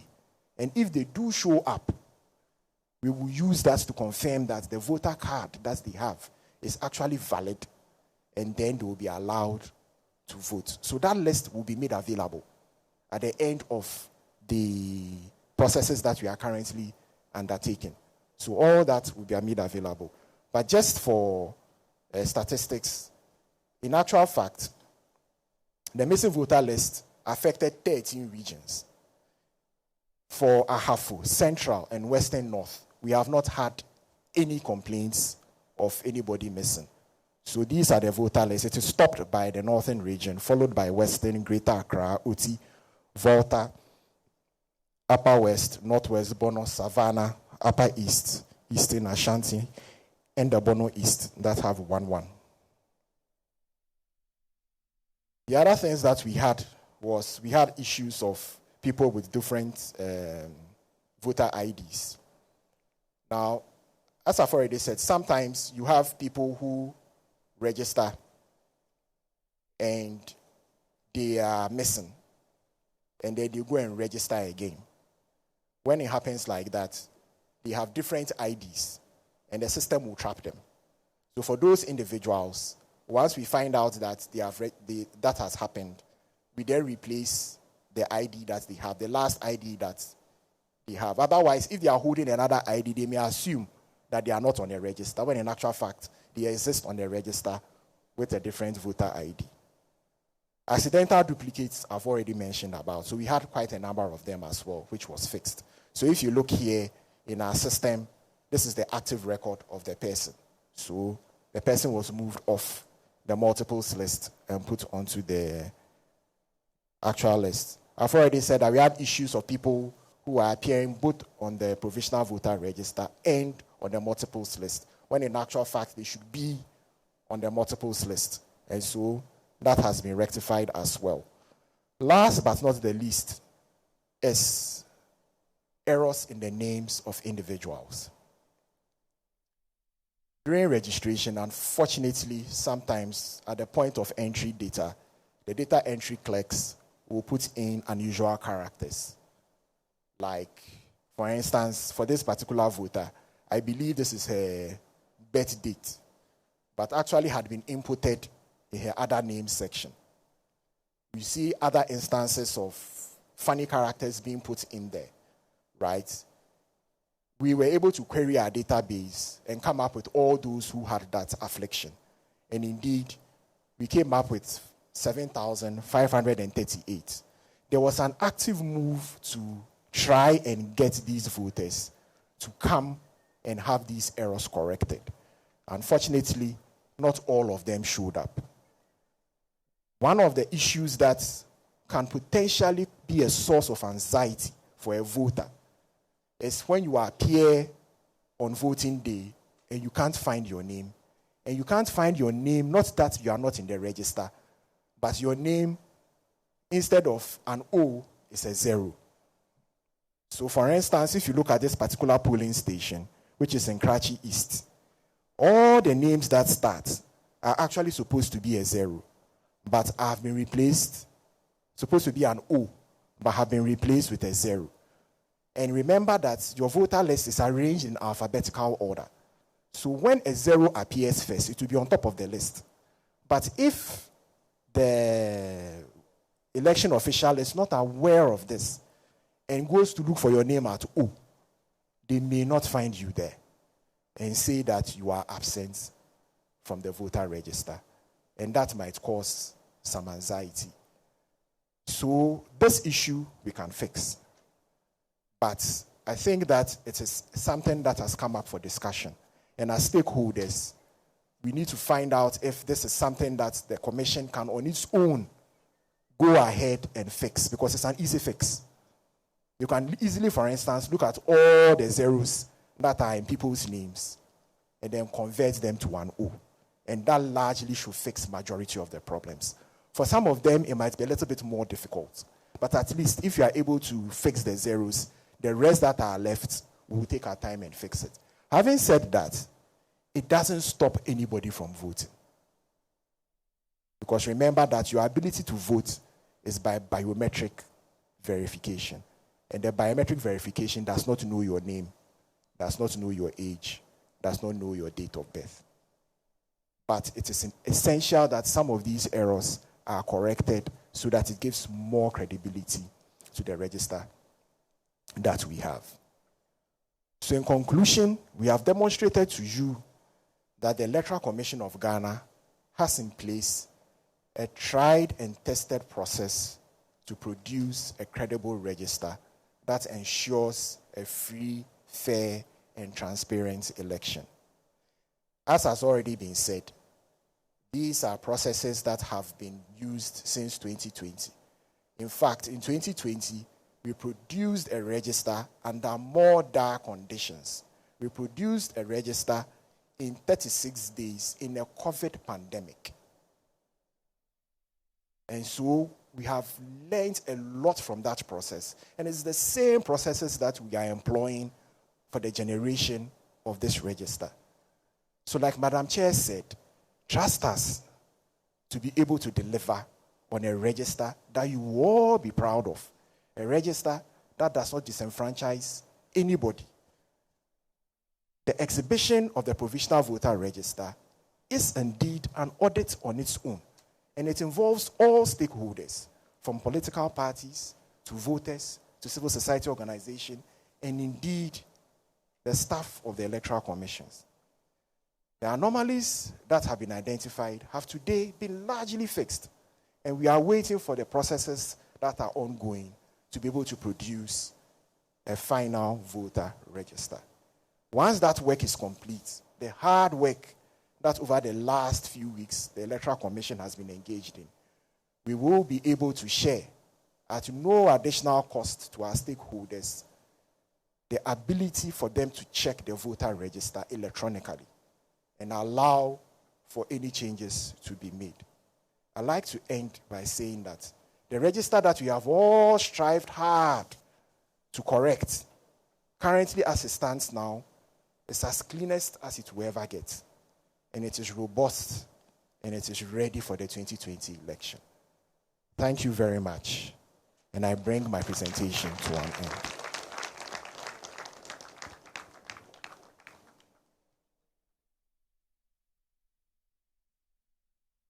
Thank you very much, Dr. Yao Ofori Ejei.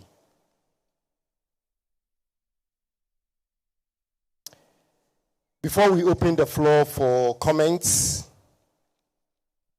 I would like to rehash our ground rules. Like I said, political parties were given the opportunity to have 3 representatives in this auditorium. And as you may know, such IPAC meeting is strictly an engagement between the Electoral Commission and registered political parties. That doesn't mean that the Electoral Commission doesn't value the views of CSOs and other invited entities or guests. Actually, your independent views and concerns could be put or presented to the Electoral Commission in writing or at a meeting at the request of the CSO or the organization. Please, we should be reminded that this program is being carried live on all the major TV and radio stations. We are going to give a maximum of 1 to 4 minutes for each political party to express views on the presentation made by the IT department. Please, we should avoid repetition of comments, interjections, banters. Let's respect each other in terms of what we're going to say. Please be informed that if you want to go to the washroom is right behind us, so you can visit the washroom if you want to. At this point, we'd like to open the floor.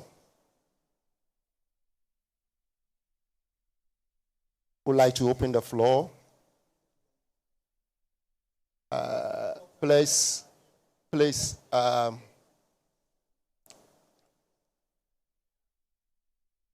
we want to see by hands those who want to, yes. NDP, Alhaji Mohammed Frimpong. We have CPP. We have GFP, Madam Ukiadonko.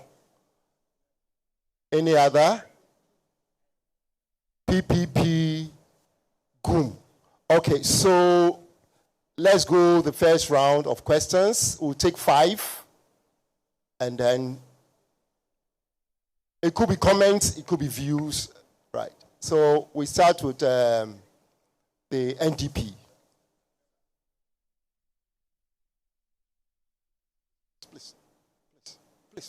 Please give it to me.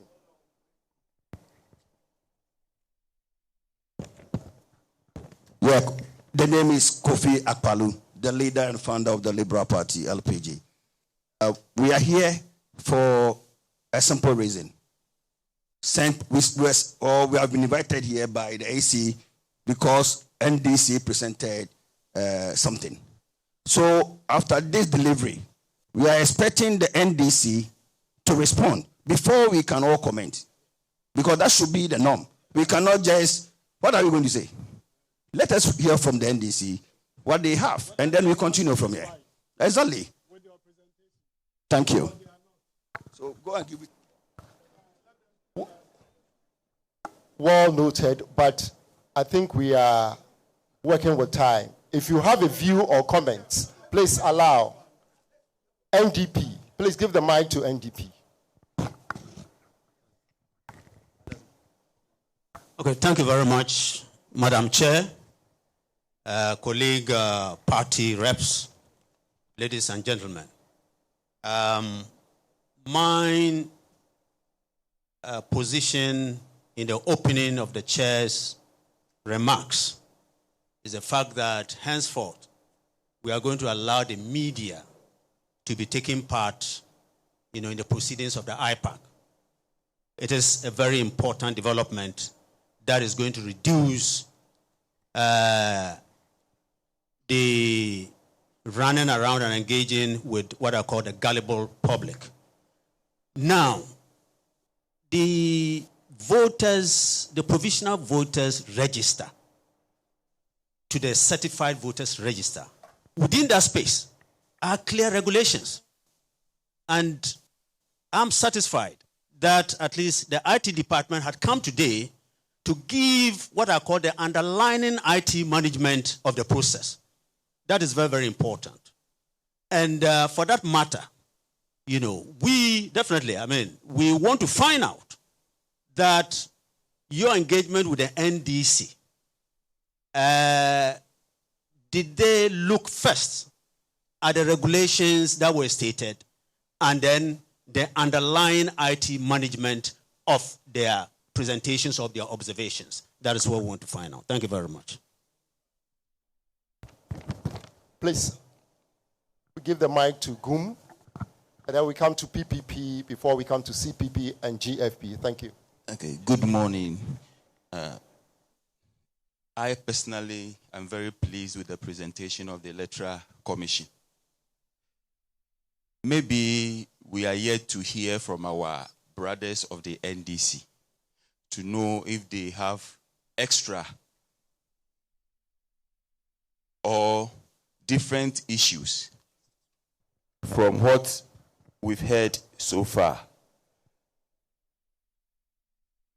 the paramount decision we as politicians need to take is to decomb our individual political desires from that of our nation, Ghana. Every political party has the dream to winning power, but the ultimate dream must be the fairness, the well-being, and the development of our motherland. From the presentation so far, as I earlier indicated, I think the EC has done a great job. We are praying not to encounter any pandemonium after the 2024 elections, before, during, and after. And from their presentation, as humans as we are, sometimes minor errors are bound to happen. But from the presentation, if the issues raised are all that the EC spoke about, then I think the EC has done a good job and we need to recommend them. Thank you. Thank you very much. We'll listen to PPP. Yes. Okay, thank you very much. I have a few questions and perhaps a comment. The first one is that Dr. Ofori. Oh, okay. All right.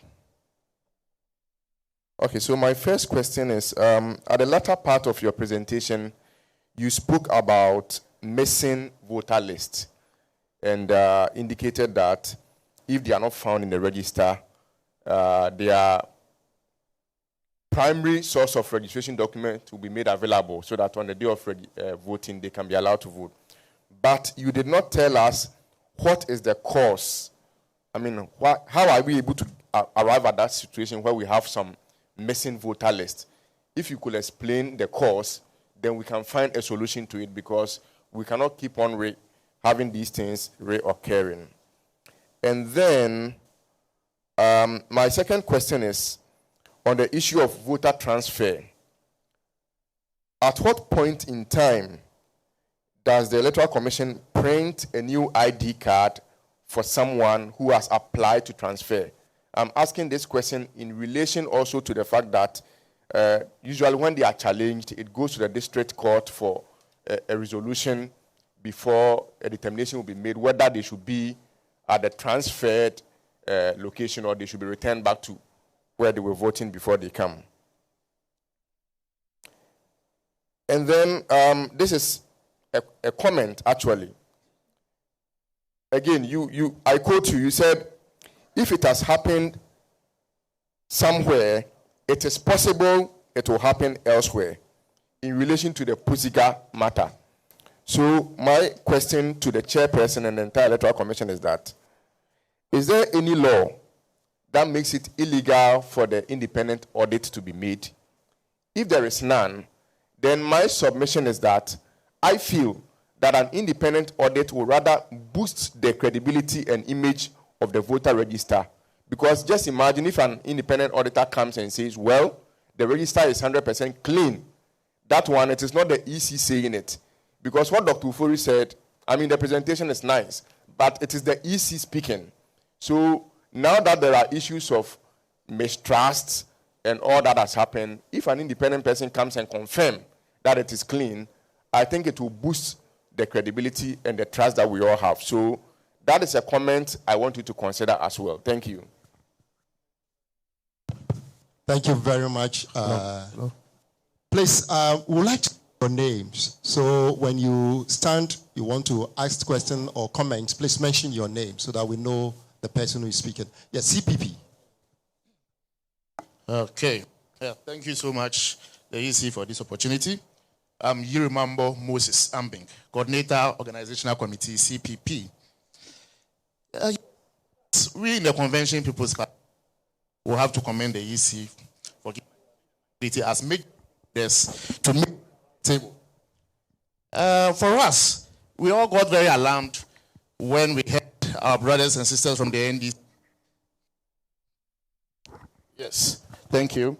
We all got very alarmed when we heard the NDC coming out with all these figures. And the figures, in our view, were so huge. But quickly, we realized that the CI already has a self-cleansing mechanism embedded in it.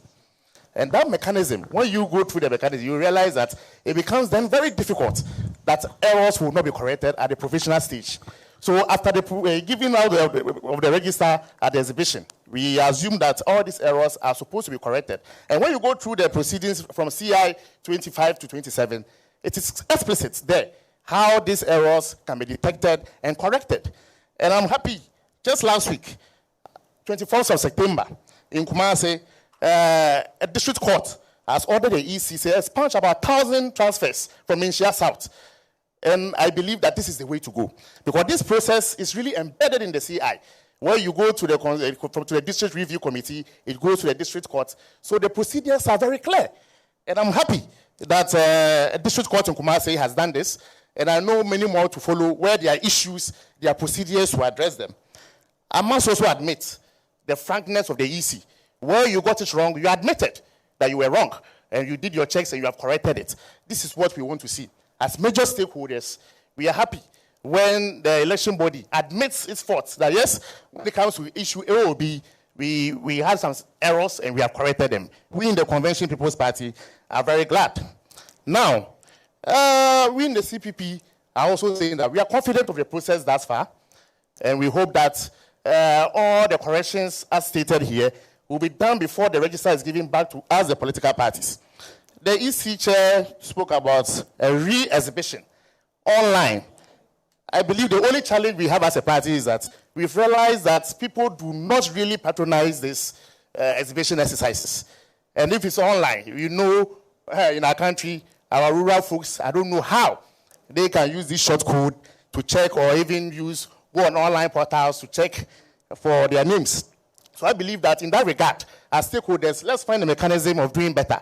How do we get every ordinary Ghanaian involved in this re-exhibition process? I believe when that is done, we'll have a very clean register that we all will be proud of come December 2024. Thank you. Thank you very much. We go to Madam Ikuya-Donkor, GFP, before we go to you.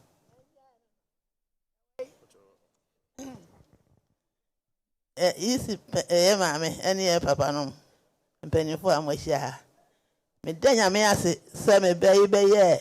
Ye nyina ye ma me ba no so me ma me no. Fi so ye nyina he na se. Medenya me ase se obetna konwe so. Esu fidi amanfo asum no. And this is for the papa. Nanso so o be de court. Bra no obetwere edini. E de court. Nanso o mo anim gu ase ka o mo. Ni nyina echi no. Ya sa betwere edini. Me ameti we ameka say. Isi can say, will be a fan nipa, a metna a table no, baby, I actually will be a fan nipa. Now, you who say, a veteran will be anti me and can once. May me diminupa koi, baby, I was made nipa coby. Nina actually, I trade in the come up. What the book are, ya did challenge in our car home, the play car home. So be a when you're in fear, don't watch it, young will be a when you're gonna need entry. And then I'm a pesa. When you say I'm going to buy, when I go for the buy, we are daimoboa. We are daimoboa. The bumpire and I go for some tanachi. Come be aso. When you nothing, where you are basonco, where you need pasonco, me boa basso, pro, I using penny for no penny for bomber basso. I don't know what it is, sir.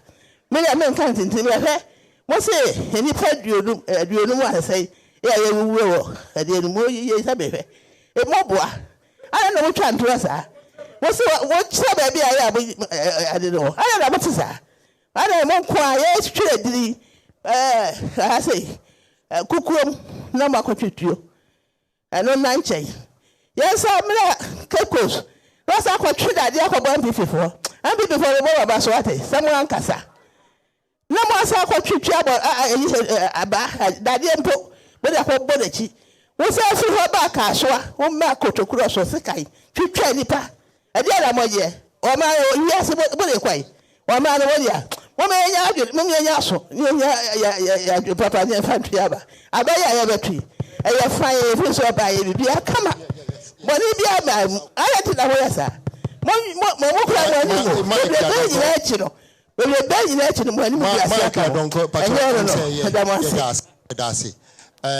Please, I would like to just try and then translate what Madam Ikwiadonko said. I'll paraphrase.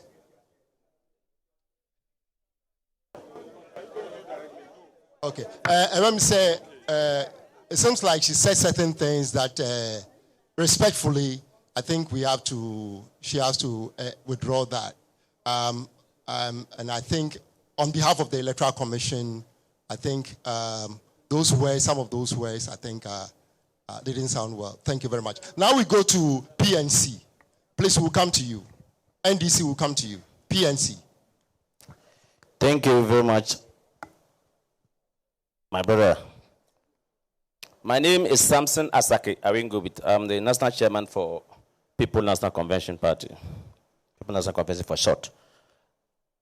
First and foremost, I want to use this opportunity to thank Madam Chair and your board members or your deputy commissioners for giving us the opportunity to take part. This is my first time in IPAC meeting to take part in this very important thing. And to recommend you and your team for accepting the call that this IPAC meeting should be televised for all the over 30-something million Ghanaians to see the truth of it, to show that you have nothing to hide in your cobwebs. And so you have done it, and you've said, going forward, additional IPAC meetings, you are assuring Ghanaians and all of us sitting here that they will be televised for everybody to see what is happening. Your key word is transparency, fairness, is that not it? And so that is what we are all looking for. Let me also use this opportunity to also recommend the NDC for pushing for this, because one of their calls was they want to see this IPAC meeting televised so that everybody will see.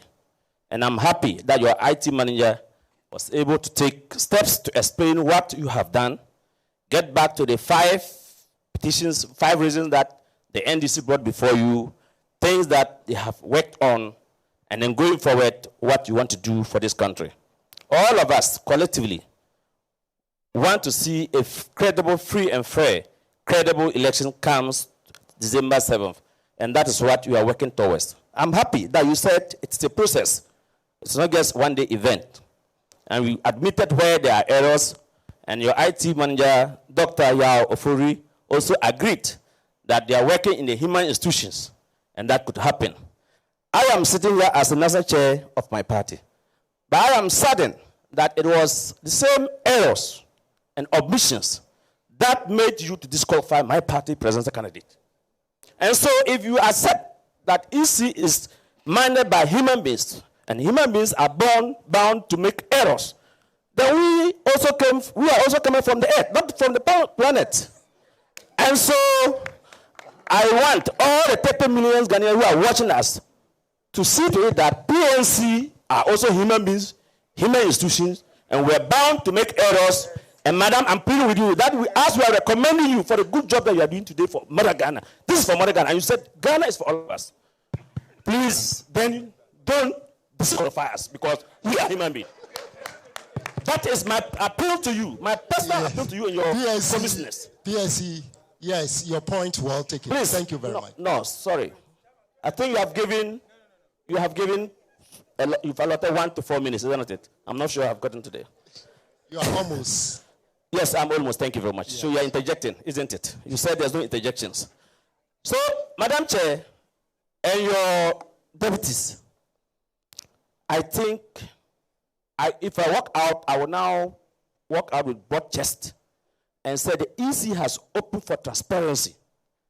I know our brothers from the MPP and NDC will also speak to their issues, but this engagement alone will really bring confidence to the institution, will really show that you and your team has agreed to over 30 million calls.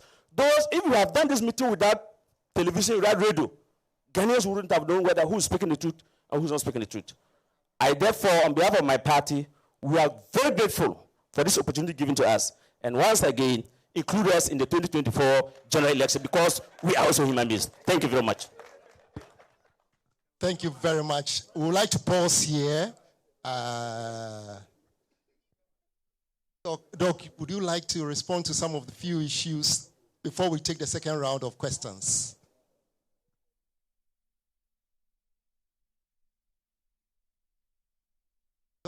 Doc, there is a mic there, so I think you can stand there or sit down and then address the issue.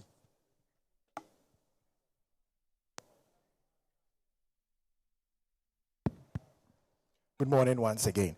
So I'm addressing two issues that were brought up by the PPP. The first one was the missing voters. What was the cause? So if you recall, during my presentation, I said that missing voters come about as a result of two reasons. The first one being the fact that they may have corrupt biometrics. And our voter register is a biometric voter register. So if we don't have biometrics for you, we cannot be on the biometric voter register. We, however, have a record of you, except that your biometrics are corrupt. And that is how we are able to find you. So that is how we are able to find you and then say that you are missing. But in your instance, it's a question of re-registering you because your biometrics are corrupt. The other instance occurs mainly with the offline registration, where a kit may get damaged or a kit may stop working, or the data that is on the kit may get corrupt in transit. So for the offline registration, first, the registration data is stored on the kit. It is sent on USB drives to the district offices. From the district offices, it is uploaded to the data center in an HQ. So along that pathway, sometimes data gets corrupt, right? And so people come up as missing. And that is how the missing voter comes about. The other question you asked was, at which point is a person given a voter ID card, a new voter ID card, during the transfer? Immediately the transfer goes through, a voter ID card is issued. I hope that answers your question. What happens? So when a reversal is done, a new ID card is printed and they have to pick it up.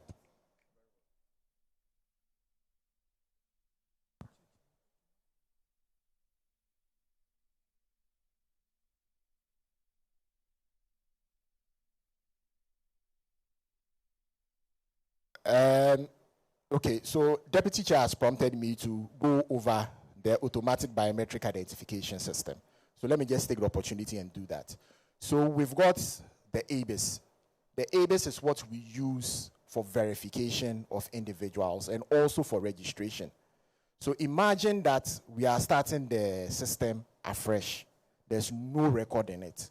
The first person who gets registered, we will store what we call a template of their face and their 10 fingerprints. The next person who just registered will be checked against what is there. And all 10 fingerprints will be checked against all 10 fingerprints individually. So if you remember maths, it's probably 10 combination 10. It does all that together with the pictures. And we'll do it for every successive registration that goes through. The moment it picks up a duplicate or there's a match, it flags it. And then we'll move it into another system, so to speak, for it to be analyzed. So that's how ABIS works. And then we've got the voter management system.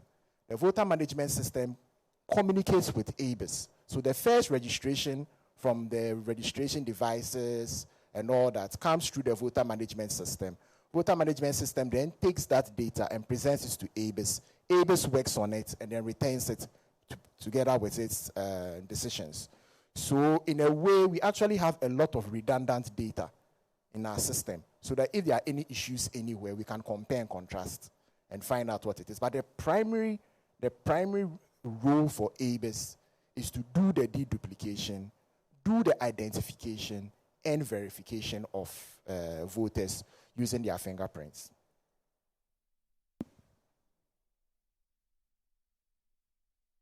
Thank you very much, representative from the PPP. And thank you for your question about the forensic audit. I believe that you are well aware that CI 91, as amended by CI 126, identifies clear legal pathways for the cleaning of the provisional voters register. And during my presentation, I outlined a number of these processes, including the work by the magistrates, the DRROs, the authentication, amongst others. And so as a commission, we believe that the legal processes outlined by law, including the administrative processes that are age-old, they do work. As you saw from my presentation, we have not exhausted the legal processes or the administrative processes. They are ongoing, and so we have not arrived at that place yet. They are still ongoing. It's important to note, as we have emphasized, that the exhibition itself is a self-auditing process. It allows us to audit, to go and verify details on the register, and if we have problems, we identify them and inform the commission to fix it. So these processes are inbuilt within the law, within the CI 91, as amended by CI 126. We are carrying them through. We have not sidestepped them, and we have not ignored them. They are ongoing. And we believe that it will bring us to a final register that is credible and robust. The good news is that we have agreed as a commission to provide you and the citizenry with a revised provisional register. And this would allow you to review it to ensure that all the issues that you had with it have indeed been fixed. So we believe that you should allow the process to work. Let us allow our laws to work. We are implementing the processes, and we are confident that it will bring us to a credible and robust register ahead of the 2024 election. Thank you.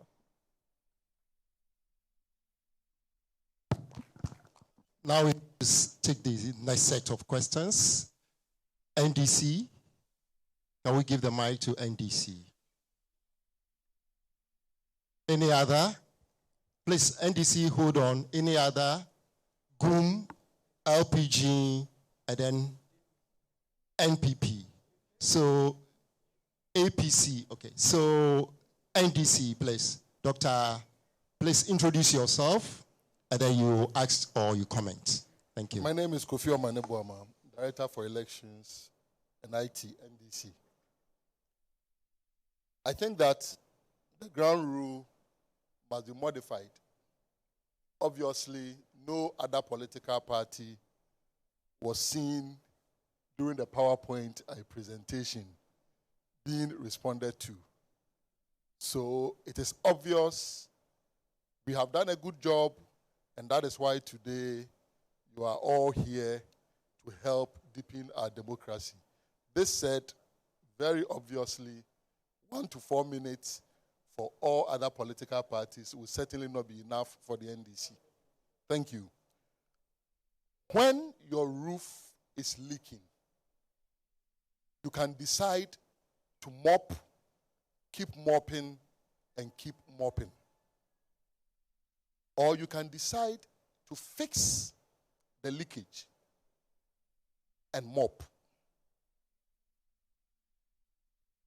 What we see here is mopping and mopping and mopping. Fixing the leakage is missing. And this is at the heart of our altruistic demand for a forensic audit. This forensic audit is not just about the register. When you have fixed the register, and I will demonstrate to you how, as a result of our revelations, some aftermath fixing is providing a semblance of we are fixing it. When you fix it, and we all look at the hard copies, and we are all given the PVR, the soft copies. In November, if the very criminals that got us here are still there, engaged in illegal transfers, we will come back to square one. And that time, it will be too close to the December 7 elections. This is why we are saying we need to adopt a dichotomous approach.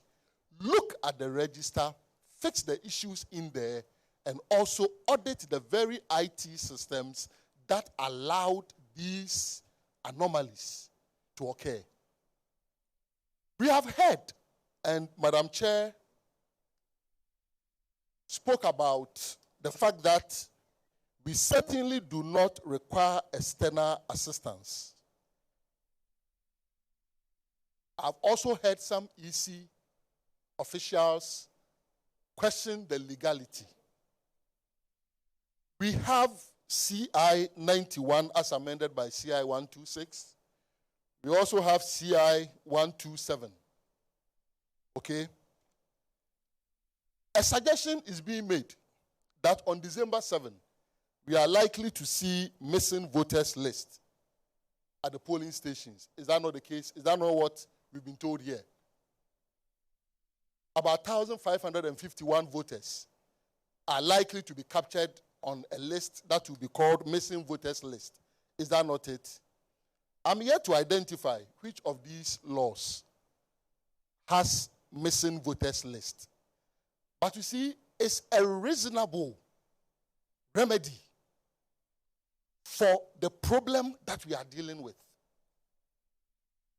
And so when you have to go beyond these in a way that it will not hurt but help our democratic process, you need to give it greater consideration. I come also to the point of adjudication, and we saw some very huge figures in the presentation. Are these figures emanating from the very adjudication meetings that NDC participated in? Because to the best of our knowledge, the meetings that we participated in, we did not treat these figures in tens of thousands, about 20-something thousand. So once again, it will be important for a forensic audit to identify where these over 20,000 figures are coming from. Because the report that we have does not support that.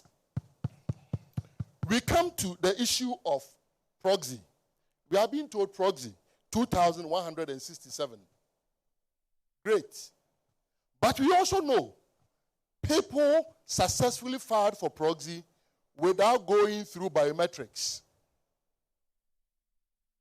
As we speak, which of these 2,167 people went through biometrics and which of them did not go through biometrics? It is going to take maybe a follow-up question. EC may tell us maybe 1,000, maybe 900. How do we verify that? This is a matter that we have raised at IPAC before. For those of you who were at IPAC, this proxy and some people not going through biometrics, we've raised it at IPAC before. Again, we come to the issue of Pusiga. Just like COVID-19, when some people were trying to call it a certain country's disease. Perhaps we should not be calling those criminal transfers Pusiga transfers. And it will take a forensic audit of the EC's IT system to know where those transfers took place. And because I do not have the answers on this Pusiga matter, I want to ask some few questions. One, the login credentials given to your district directors the passwords, can they modify it so that it will become unique to them? Example, if you are given a bank card, your bank will give you an initial password, and because they don't want anybody to have access to your password, will give you the opportunity for you to change that password of your bank card. In the case that we are dealing with, the district officers, the passwords that they are given or the login credentials that they are given, are they said that other people can have access to them? And so when you have said criminal transfers taking place, the only way out is to check the digital footprints of such transfers instead of just looking at the geographic location where the transfers ended and say that that is where it took place, so that officer or officers are the people who are culpable. If others can have access to those login credentials, then it is important that a forensic audit establishes exactly the footprints of where these transfers took place. Still on Pusiga, are we being told here that 4 years ago, 2020, there wasn't technology across the globe to be checking biometrics with the face? Is that what we are being told by the Electoral Commission? Is that what we spend the taxpayers' money on in the year 2020? Contrary to all the advocacy by Imani, Ghana, and the rest. Is that what we are being told? That this liveliness test could only be activated after the revelation of Pusiga, and there is evidence that it was only activated during the exhibition process. The Director for Electoral Services eloquently captured this on a TV3 program one Saturday morning. I have the video clip. Doc, please, right can you here round up? Because you've gone beyond the 4 minutes that we gave you. Can you pause so that maybe we go to another set of questions, rounds?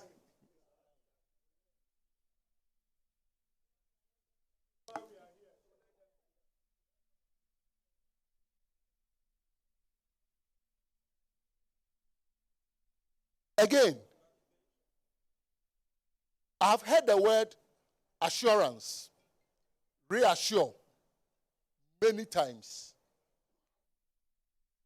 When assurance is given, the assurance is treated with value judgment. And that value judgment is hinged on reliability and credibility. We have had palpable experience on different occasions with the Electoral Commission that obviously demonstrate that we must rebuild that trust in order for us to accept assurances. And the evidence is obvious. Basic arithmetic errors during limited voter registration exercise. Basic. And here we are talking about auditing IT system. These same IT people were those who were using CorelDRAW to be working arithmetic. We also experienced 2020 declaration of the presidential results. Declared, corrected, corrected again. Assurance is built on trust. That trust is broken. Again, we've all been to the corporate office and the headquarters of the Electoral Commission before. We see the police and the military protection, even for officers. How BVR laptops could be stolen under CCTV surveillance, military and police protection, damages our trust. We are also dealing with the number of times that we were expecting the PVR to be released to us. a letter written, and we were glad to have received it from the Electoral Commission in July, all the way through July, up to August. Zilch. August 14, nothing happens. August 16, nada. Until 19th of August. Those series of assurances, expectations that were broken, hurt and damage our trust. So when the assurances are given, we treat the assurances with value judgment that is emanating from these trust issues that have been broken. We are here looking at the evidence that we presented. And we are glad that the EC has accepted 3 out of 5. And where they don't even accept, they try to explain. And that is one of the reasons it is not strategic to provide the Electoral Commission with a full gamut of what we have. And I will explain. And Esofori, the day at the EC corporate office, why were we not told that Esofori had effected a transfer and all the details that we are being given? It is possible all these are true. I do not doubt them. Hear me clearly. It is possible. But you see, when you provide political parties with the provisional voters register, you expect our analysis to be based on the data that we have been given. You do not expect our analysis to be based on any extraneous material. If there are researchers here, they must understand exactly what I'm saying. So, the PVR that we were provided with, if you analyze them, would you have arrived at the same conclusion? The answer is yes. So even there, as you try to rationalize after having the information, what you forget is that you are assembling what you did not provide political parties with to rationalize. This is why, because of the coefficient of bias, which is very, very high in this case, there is the need for a forensic audit of not just the register, which is being fixed. Why not? And I commend the EC. The EC says that after they have fixed all, and I thought per the submissions of the EC on air, we have heard several times, they had already corrected all the things. Go online. You find that the NDC issues have been fixed. But we do admit, we don't want to be linguistic purists. We do admit that maybe it was an exaggeration. As they fix them, they have promised to provide the updated version. We came here with a hard drive. If the hard drive, if the updated version is already, why not? We will pick it and still analyze, take it through the very analysis that we did. But that is only about the register. That is only about mopping the floor. It doesn't fix the leakage. That is why our demand is in 2 folds. Forensic audit of the register and forensic audit of the IT system of the Electoral Commission. Daira has a very simple question for Dr. Yaufurieji. Then we end our case for now. Thank you. Thank you very much, Doc. And thank you, Madam Chair. First, Dr. Ofori, you made mention about the ABIS, that is Automated Biometric Identification System. Initially here, you said that it is only when it detects double registration that it moves to adjudication, if I'm correct. Unfortunately, you came back to say that now all ABIS moves adjudication, all double registration moves to adjudication. So I think that is the correct one that you just said lately. Now, in terms of the transfers, when you talk about the liveliness, detection. From what you said, it was detected during the what's the name? The exhibition exercise when we alerted it about based on the political issues. Now, the question that I want to ask is, what measures did you take as a commission to correct all this? I heard you saying that all those who did facial transfers has been reversed. What if somebody did a legitimate transfer? And on what algorithm did you use to effect those reversal? Now, the other thing that I want to ask has to do with you said there was a network issues in generating the register, and that caused some of the data to be corrupt. Now, the question is, do you generate your data from your central database system or from the district? Because what I know is that your liveliness system, in terms of the online registration, when you click on it, it hits your central system to detect whether somebody is doing multiple registration or not. Now, as you stated clearly, in data migration or transfer, there's no way a data can be altered. The likelihood of what will happen is a missing of data. Now, we have a situation whereby a voter's ID number is being given to a different person. If you have your system here, I think that one I can give it to you for us to check correctly. Then there's another way where the data is being given to, when you search, the person's data is not in at all. You have to just go through by searching using the person's name. So those are the few questions I'll ask now. Once you ask, there will be a follow-up questions on those things. Thank you very much. Thank you very much. Thank you very much. Our last part. No, please, well.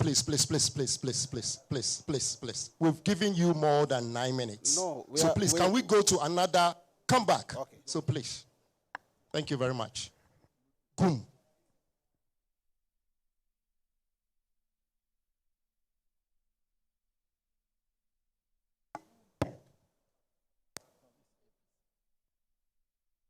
Thank you, Madam Chair. My name is Frank Osu Frempong, the National Communication Director for Ghana Union Movement.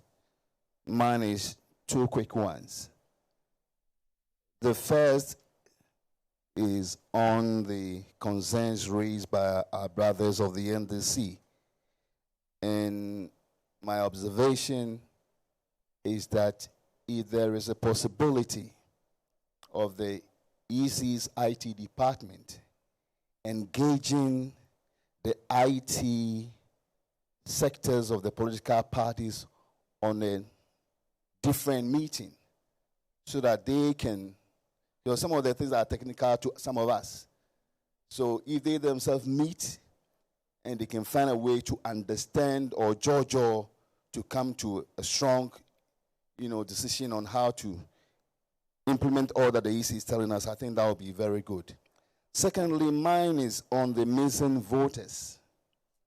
And after commending the EC for a very good job done to this time, I wish to say that since every vote counts in determining the final outcome of the elections, for us to know who wins by the mandate given us 50% plus 1, I'm calling on the EC to do due diligence in addressing this particular issue so that at the end of the day, no eligible voter is disenfranchised from exercising their expected civic duty, which is also a part of their fundamental human right to determine who should lead them.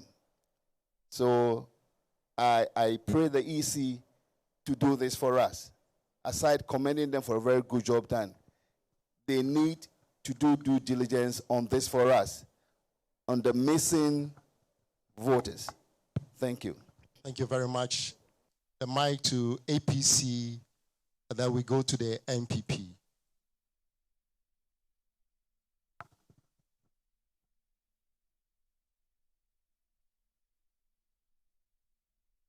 Thank you very much.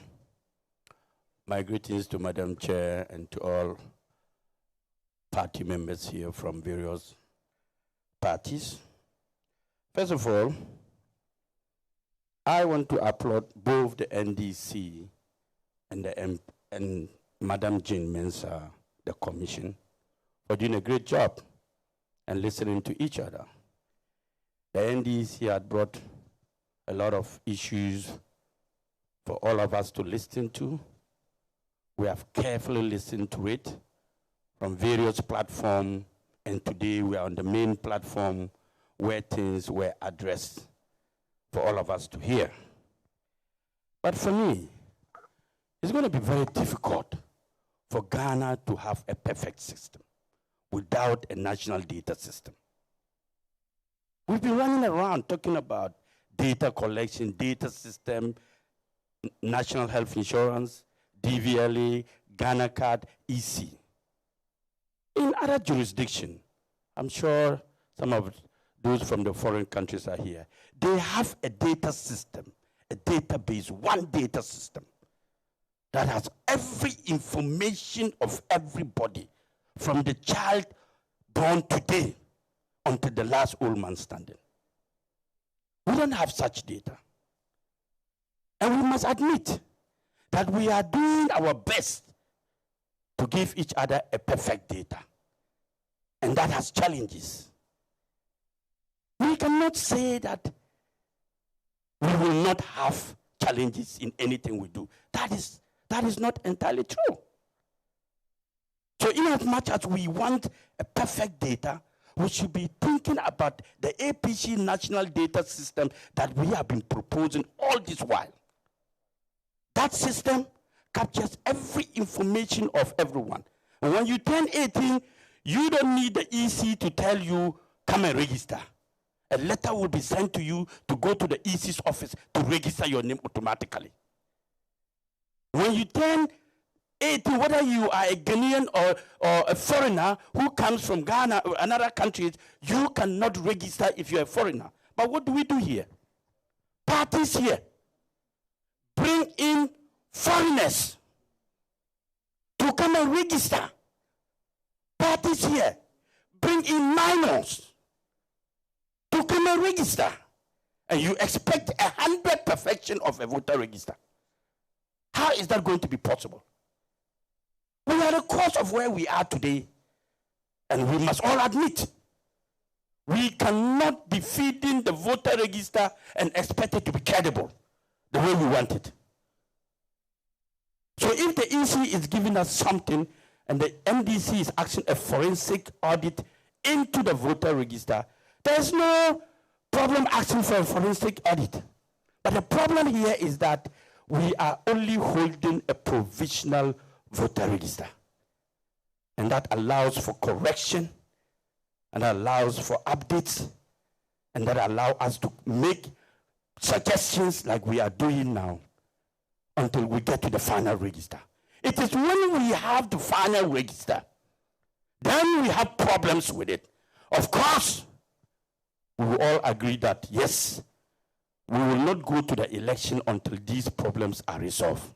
Whether it's coming from the NDC, it's coming from the MPP, it's coming from the APC or any other party. Because we are all part of this game called elections. And we must admit that listening to them today, I'm convinced that they are doing their best. And I'm also convinced that the NDC is convinced that listening to them today, there have been new changes and new development from where it was until today. So I need all of us to know this, that I also want to appeal to the EC. In terms of Pusuga, the casual workers we take to help us in every process in electoral commission activities is also another problem. Don't forget, most of these casual workers are either NDC, MPP, APC, or any other thing. So when we find a problem like this in Pusuga, like Madam Chairperson, it's a human society. If I'm an APC member and I think that a member come and I want to favor, I will favor him. Whether I'm an EC member or not, I will do it. But the point here is that, look at the problem now. We have transfer of vote, 332,000. What is that for? What it means is that some political party were making transfer from where they have strongholds and where they think they have weak or less stronghold and they can win, transfer the huge numbers from that place to favor themselves. Are we listening very well? So, this issue that we are facing today is not just an issue of the EC. It's all of us. We have contributed to this. That's the fact of the matter. We have all contributed to where we are. We want a credible voter register, but we feed it with wrong information. We feed the EC with wrong information, yet we want a credible voter register. How on earth will that happen? How? The computers are not human beings, they are systems. What you feed it is what it's going to give back to you. It will not give you a different thing. We want to win elections as political leader, and look at our attitude. We want to be president of the Republic of Ghana, yet we are corrupt. Is this the attitude of the people who want to be president of this country? Is this our attitude? Can we be trusted ourselves? I am ashamed of all of us here.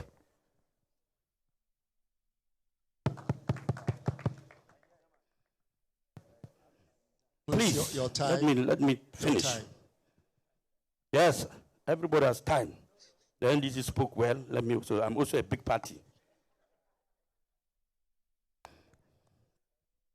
Then the issue of forensic audit into the IT system. Let me be sincere with my brothers from the NDC. If there is no IT system, there is no voter register. Let's be sincere. If the IT system is not working, there is no way you can get a voter register. So, I will plead. Yes, of course, we all want what is right for us. So let's wait. Mr. IT man, you were here, and you listened to what everybody is saying. We all want a credible voter register. Because we want, when the APC win election, there will be war between NDC and MPP. When the MPP wins election, they won't come and say the voter register was not corrupt. They will accept it in this state. If they win this election, they will accept the voter register. They won't come complaining. Am I right? The same way if MPP wins, they will also accept the voter register. So in as much as we want a credible voter register, Madam, well done for giving us a perfect understanding of what you presented today. We are grateful. I am not here to defend any party or support any party. I am here to talk for APC and the Ghanaian people. We are their voice. And we must begin to look at each other and tell us the truth. We are not here for propaganda. We are here to build a nation. We are here to build institutions, strong institutions. And we must all be part of it. I thank you and I rest my case. Thank you very much. Thank you very much. Please, we'll move the mic to the MPP. MPP, LPG will come to you on the next round of questions. MPP, please.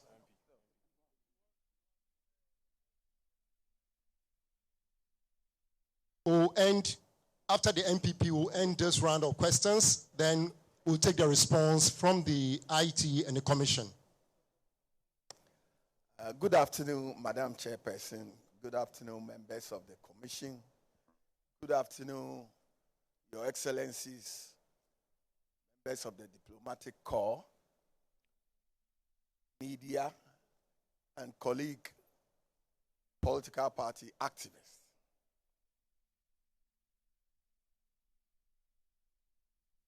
Today is 1st October, and barely 9 years ago, 2015, we were assembled here for the same purpose of getting a credible register for the 2016 elections. This same Alisa Hotel 9 years ago.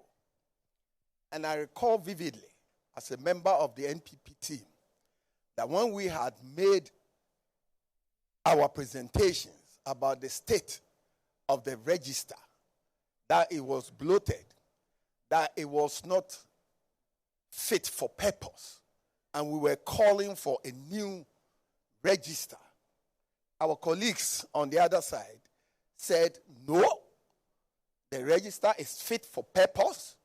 Allow the Electoral Commission to do its work. Why are you interfering in the affairs of the Electoral Commission? Today, they are playing the catch-up. Playing the catch-up with the MPP. But I'll go back even before 2016. In 2008, just before the 2008 elections, NDC made allegations that there were some 13 constituencies in Ashanti region whose register have been bloated. The then commission, headed by Dr. Afarijan, also met IPAC in this same fashion and constituted a committee, one from MPP, one from NDC, and two from the other political parties. MPP nominated Kwabena Ajay Ejapon, I remember very well, and NDC nominated Dr. Percy.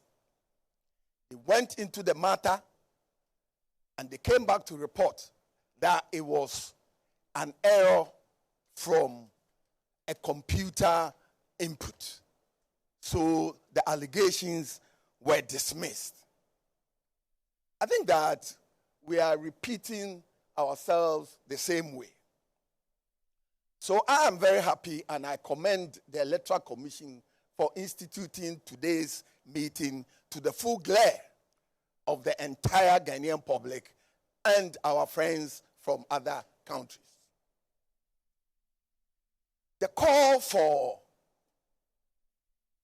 audit, be it audit or forensic audit, is, and I'm repeating what the NDC said in 2015, in this same venue, that it is embedded in the CI 91, a copy which is here, as amended by 126. That was what the presentation NDC made 9 years ago. So what has changed? What really has changed with the exhibition and various corrections that can be made on the exhibition, be it omission of names, it can be included, be it wrong spelling. What really is important is what the CI says. For example, the CI says you must be resident in the area for a minimum of 12 months before you can do a transfer.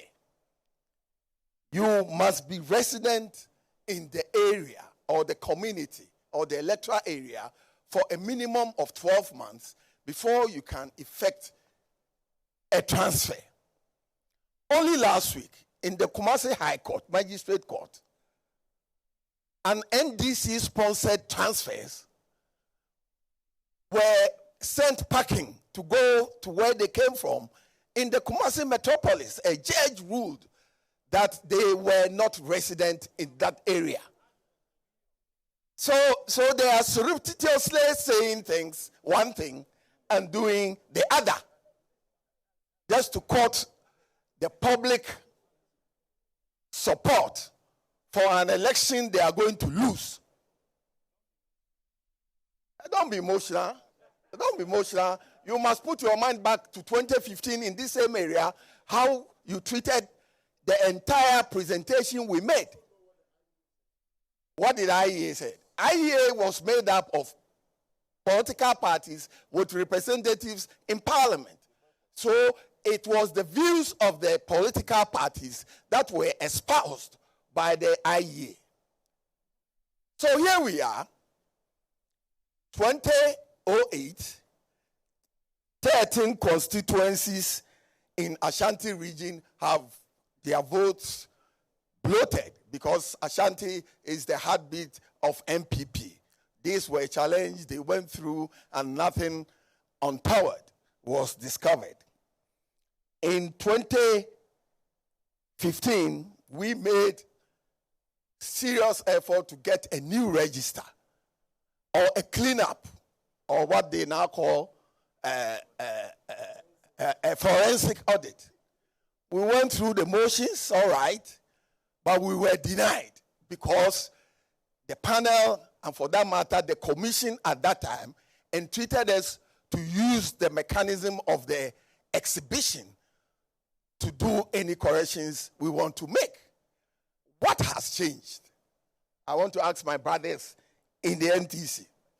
And today, the NDC is saying 50,000 people are dead on the register.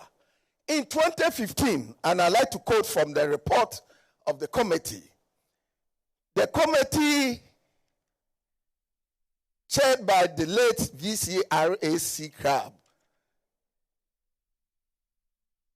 on page 14 of the report, stated that by 2016 elections, based on the reported number of registrants in 2012 and 2014, there were as many as 580,000 estimated number of voter deaths. I repeat, by 2016 elections, based on the reported number of registrants in the 2012 and 2014 registrations, there were as many as 580,000 estimated number of voter deaths that would have occurred cumulatively. What happened? They told us to go and bring the death certificate. Where was I going to get the death certificate from? So if you have 50,000 today, it's less than what we had in 2016. But we went to the elections and we beat you with over 1 million votes. We beat you with over 1 million votes. Unprecedented in the history of elections in this country.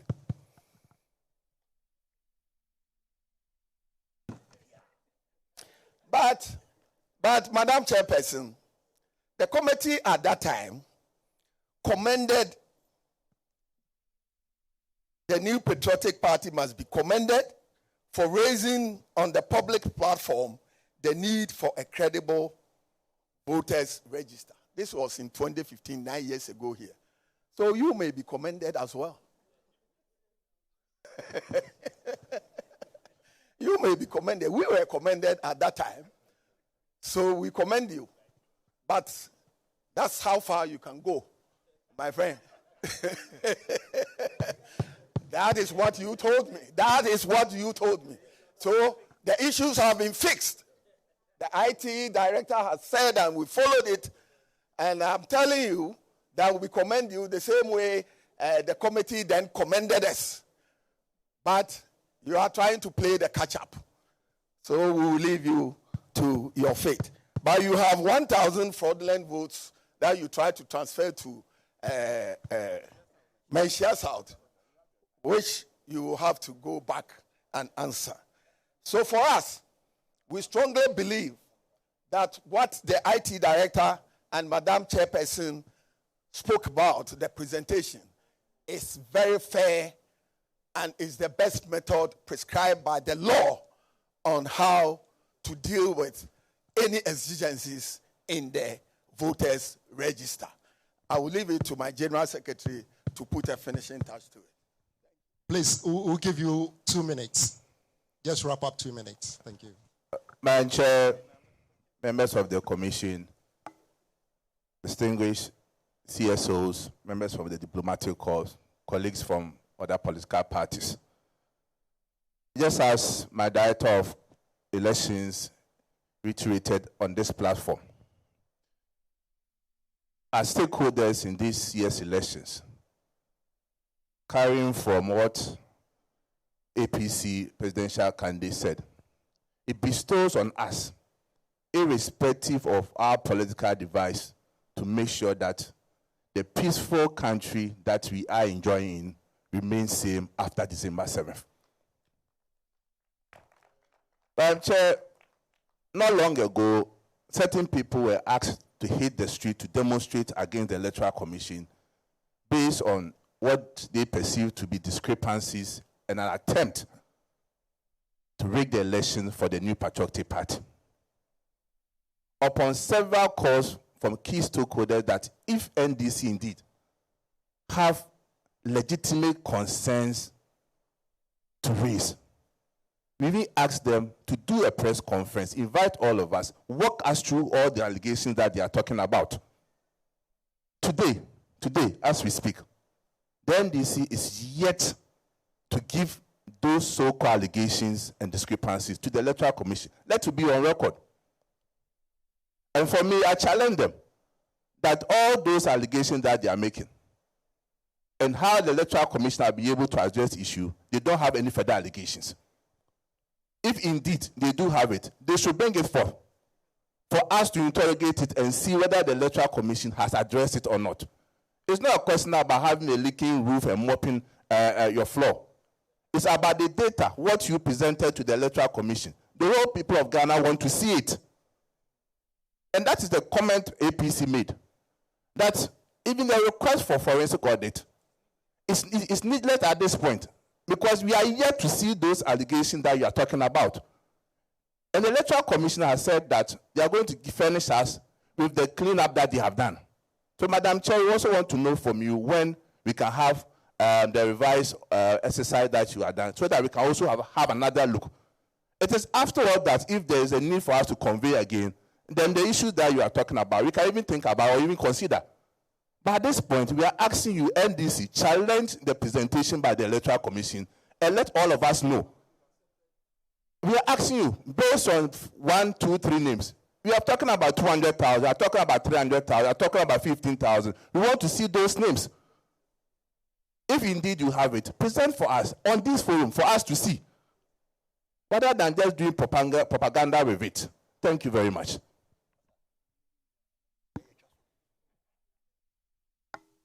Thank you very much. Thank you very much. We'll give, yes, LPG, we'll come back to you. We are going to take 4 more after the response from the IT and the commission. So, yes, LPG, BPP, GCPP. Okay, you hold on. Dr. Yao, Oforeje, and the commission. I think you have some set of questions to respond to. Thank you. Hi, thank you once again for the opportunity. Quickly, I'm addressing issues that were raised by the National Democratic Congress. The first one had to do with the adjudication and the fact that the last adjudication meeting, the figures are not up to the figures that we have here. That indeed is correct, but the figures that you have here are all multiple registrations that have been done since 2020. That's exactly what I presented. No, I could go back to my slides and you see. And I gave you a list of, the title of my slide was the current state of the register as we speak. So the figures you have there, like I told you, you had the total number of valid voters, those on the exceptions list, those on the multiples list. No, the proxies, you see, once again, remember, let me explain to you. Please, let me explain to you. Doc, answer the question. Explain to you. They were my slides and I titled them. And what I said was that this is the current state of the register. It includes those who have done special voting. Special voting is temporary. So is proxy. So the figures you have there were as it is now. So please, let's not make any mistakes about it. Yes. Right. Yes. Yes. So once again, Dr. Tanko, so that we are clear. So that you are clear and Dr. Tanko, please take mind. your seat. We'll give you the opportunity. Please. Kindly take your seat. GFP, please take your seat. Please take your seat. Doc. Please hold on. LPG.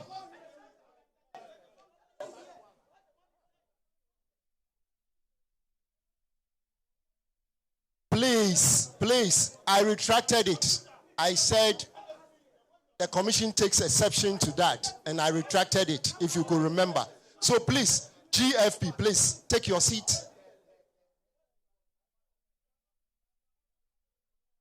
Dr. Monibu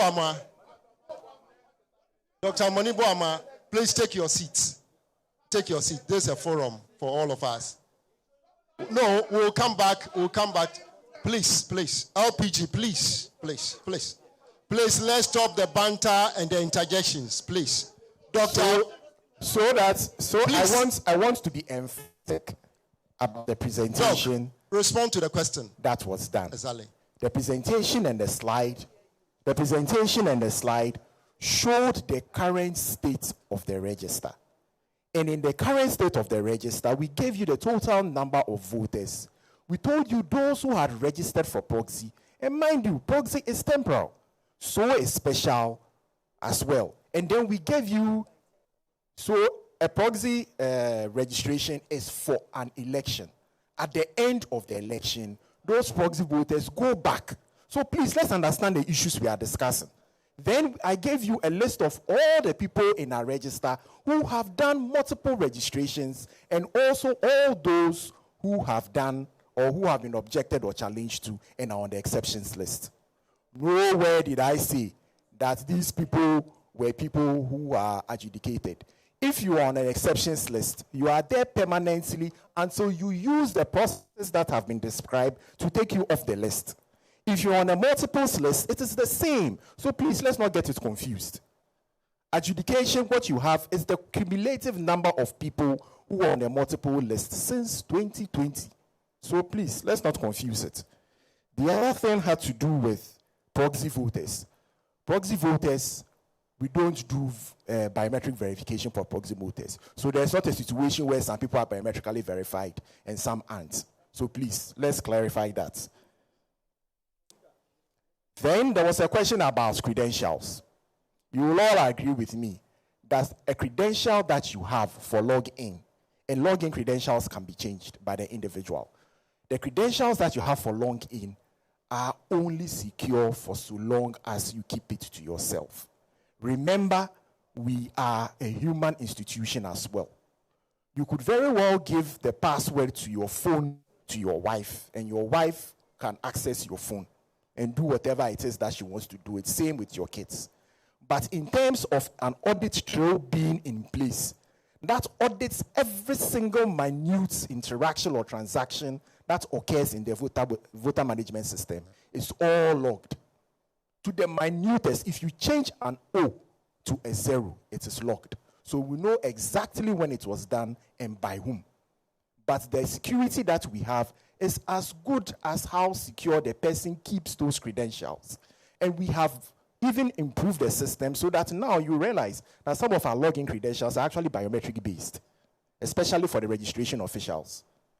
So security has been built into it, and we have an audit trail. We know exactly who did what and at what time. Yes. The facial recognition, that said that we have spent so much, how come facial recognition is not there? So ladies and gentlemen, we all know that technology evolves. And technology is only suitable for the time that is able to deliver the solution you are looking for. At the time that we were implementing this in 2020, the facial recognition system was not matured. So it was giving us too many errors in terms of the liveliness check for that particular subset of the solution. It meant that we might be getting errors in terms of the authentication and would hamper the process. So what did we do? We decided that at that point in time, the technology was not matured enough to do what it was supposed to have done. We have been in constant contact with the manufacturers of the ABIS system to improve it. And fortunately, it's been done. That is not to say that, for example, the same system we use for the liveliness check is able to detect the age of a person or presume the age of the person. I keep telling people, I'm pushing 50, but anytime I use that system, it tells me I'm 28. Is this a system you want to rely on? And every time you deploy technology, it must be appropriate for the time and the setting. At that time, that technology was not right. And the makers of the solution said that they needed tons and tons of data to train the artificial intelligence that is behind doing the liveliness check. So at that point in time, it wasn't appropriate. But fortunately, 4 years down the line, that technology has been improved. And therefore, we've implemented it. And we'll use it going forward. About Ernesto Fori. When we had this meeting with Ernesto Fori, at the meeting, I remember, and for those who were there, that I categorically said that that person was on the register. And there was an uproar. Correct me if I'm wrong. Yes. I categorically, when you mentioned it and I asked you for the ID number, I told you that that gentleman is on the register and he's valid and his transfer is correct. And there was an uproar. Having said that, we realized that you had a methodology for producing your data. That methodology that you had was based on assumptions that were wrong. And so today, I'm coming, let me land. I'm coming. So today, even if you use your online system, there are people who, when you check their system, tells them that they are in some other place where they are not supposed to be. And therefore, that in itself is a problem. Because now, the public is using a system that is based on a wrong data set. And we have examples of that. And possibly, it is important that the Commission makes it known that using systems that has data that's been extracted with, I don't want to use bad data sets, but the truth of the matter is that that's what it is.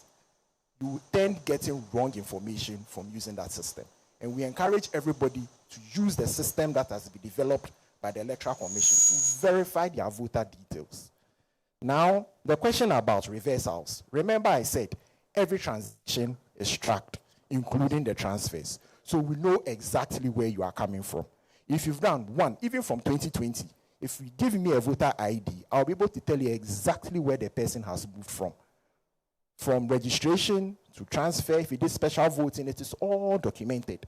And so it's very easy for us to reverse transfers when we want to. It's not a problem at all. Now, the last question that was asked was the example that is Yaira, right? Yaira? Yes. Asked about voter ID numbers. Somebody having a different voter ID numbers. Yes, that indeed did happen. It did happen in 2020 because once again, we're doing offline registration. Now, offline registration, what it meant was that there were some of the systems that were issuing the same ID numbers. This occurred in 2020. Since 2020, 2022, 2023, 2024, we've not had any such occurrences. All right? But in the past, when we're doing the offline registration, there were instances where some of the IDs overlapped. And I think this was well documented. And when it happened, those people who had the duplicating or matching IDs, we issued them with new IDs.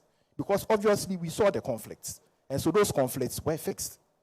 So I don't know which case you are referring to. And once again, if you share the information, we'll go into it and we'll find it. We are open to correcting any issues that may arise. And it is important for us to understand that. Once again, I just want to go back and reiterate. The statistics that we have there are actually what is currently pertaining now. Proxy voters are temporal and they are for an election alone. Special voters are also temporal and they are for an election alone. Multiples are permanent. Once you're on a permanent list, once on the multiples list you are permanent unless you go to court and have the court reverse it. Same with the exceptions list. So the figures you have there are the cumulative figures since 2020 and not for 2024 alone.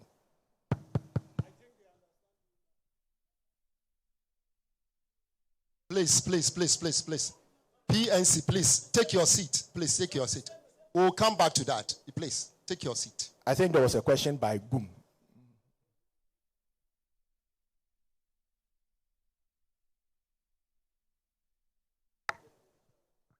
The method. So anybody who we detected as having been illegally transferred, like I said, we have a record of where they came from, and therefore it's easy to reverse them. Okay. What Madam Chair mentioned is that, and what I also did was that, as this has happened, we are actually in a process of auditing all the transfers that have been done. And I even alluded to it, that we are using the physical paper records and comparing it with the data that we have. We know all those who did transfers by fingerprints, and we know all those who did transfers by facial recognition. And we are trying to find the people who may have spoofed the system and bring them all out. I don't make the algorithm. The people who made the ABIS are applying that. Pardon?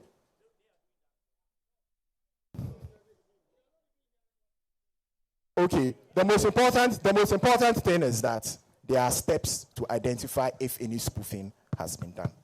Okay. Thank you very much. The algorithm is a proprietary algorithm. We don't know it. The manual voters, the question from Goom was, where would the manual voter list be? The missing voter list will be. Once again, missing voters, I've already explained to you, are people who rightly did a registration, but either they have a problem with their biometrics being corrupted, or their data never made it to our data center. Now, for those whose IDs are corrupt, we know them because we know what corrupt IDs are. And so we are trying to get them to come in and do an inclusion. For those who are reported as missing, we are getting these reports from the vigilance of the district officers who are on the ground. And they are using a number of things to find out. Remember that at the end of every registration day, there's an end-of-day report. That end-of-day report consists of all the people who have been registered. So the districts, they know who have registered, and they are comparing it with what is in the register and what is in the district viewer. So if they know that this person was registered and they can't find them, immediately they flag them as being missing. And indeed, if we check and the person is not in our database, that means that the person is missing. The other thing we do is that then we go looking for their Form 1A and their Form 1C. Remember that it is only after the end of your registration that you get your Form 1C. And that is evidence that the registration actually took place. And then there's the Form 1A. So we've compiled a list of all the missing voters. And like Madam Chair said, we want to ensure that nobody is disenfranchised. So the Form 1C and the Form 1A will be made available at the various polling stations. If the person does show up to vote and his name is not on the list, we will refer to the list and find out if he's on. If it's there, we will look at his Form 1A, Form 1C, compare it with what is on his voter card, and if he passes all those checks, he's allowed to vote. So that's the explanation for it. Thank you. Now we are going to take the last set of questions. I think we are getting tired. Yes, I'll go to LPG, and then I'll come to GCPP. Yes, LPG, GCPP, NDP. Wow, everybody. Okay, so we start with LPG. LPG.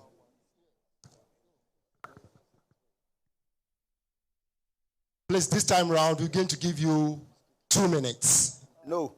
2 minutes. My brother, don't bring that. My name is Kofi Akpalu, the next president of Ghana. I want to take this opportunity on behalf of all the other parties to commend the NDC. They have done the yeoman's job for taking time to go through the register, to be able to identify 50,000 people, 50,000 dead persons. It's not a joke. And Dr. Boma, well done. And 50,000, when you divide it by 18.7 million, it will give you 0.002. And this is not even up to 0.01%. So in auditing, this will be classified as immaterial. So no auditor will spend time to work on that because it's immaterial. So those who are calling for forensic audit, at this point in time, it casts my mind back to 2016 when what is that judge's name? The judge that we met at Alisa, VCWWQRC crap. Yes, VCRAC crap. VC crap, yes. Okay. He said something, and I want to bring all our minds to it, that we had no time to waste.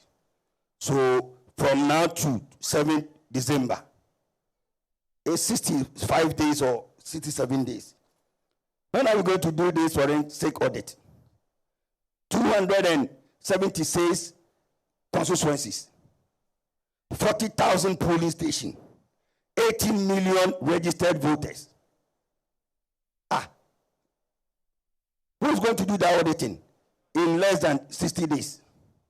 So, NDC, please stop this request because it's not going to help anybody.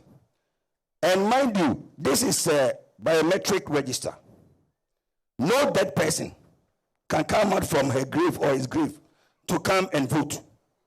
So if there's a dead person on the register, what is it going to do to affect your results? So please, this one is non-starter. You shouldn't have even sent that request here. You have wasted everybody's time. So, you see, two need to be commended for the work that they did this morning by presenting this to us.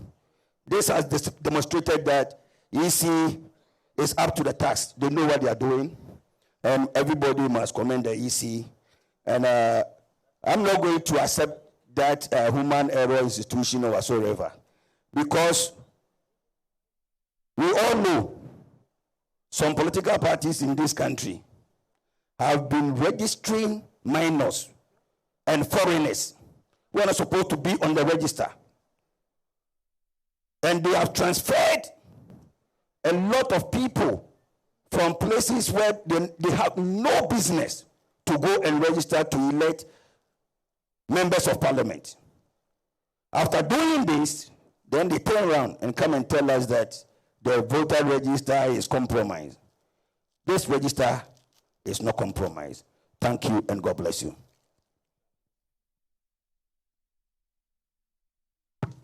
Thank you very much. On my list, I think I'll take it to PPP. And then we'll move to the NDC. Please, go ahead. Thank you, and good afternoon to everyone. I'll come to you. I will be very, very brief. Please be. One thing excites me about the Electoral Commission's presentation, and which is in all of this, they give us the assurance that they are either in the process of fixing the challenges, the anomalies, or they have fixed. However, one thing is also obvious from their presentation that they admit or they come to terms with the fact that there are anomalies and discrepancies in the register. And so, in the provisional register, in all of this, in the voter management processes and systems, there are certain elements that play a role and eventually culminate into the final outcome of what we call the voter register, which is the processes involved, the people, and the kind of technology we are using. I want to know, as we are all here, we all know that from the back end of the voter management system, there could be anything happening there that we are not aware. Just as the IT director said that certain things are happening and they could happen again. What I'm trying to find out from the director is that, and from the EC is that, what mechanisms or measures are they putting in place, or have they put in place to ensure that these loopholes will not be exploited by somebody, some bad person somewhere at the Electoral Commission to put in or key in persons that are not eligible to vote? I just want to know what steps they are going to put in place. Right. Thank you very much. Thank you very much, PPP. Because the mic is there, I'd like to go to NDP, then we'll come this way. Then we'll finish up. Thank you very much. Thank you very much.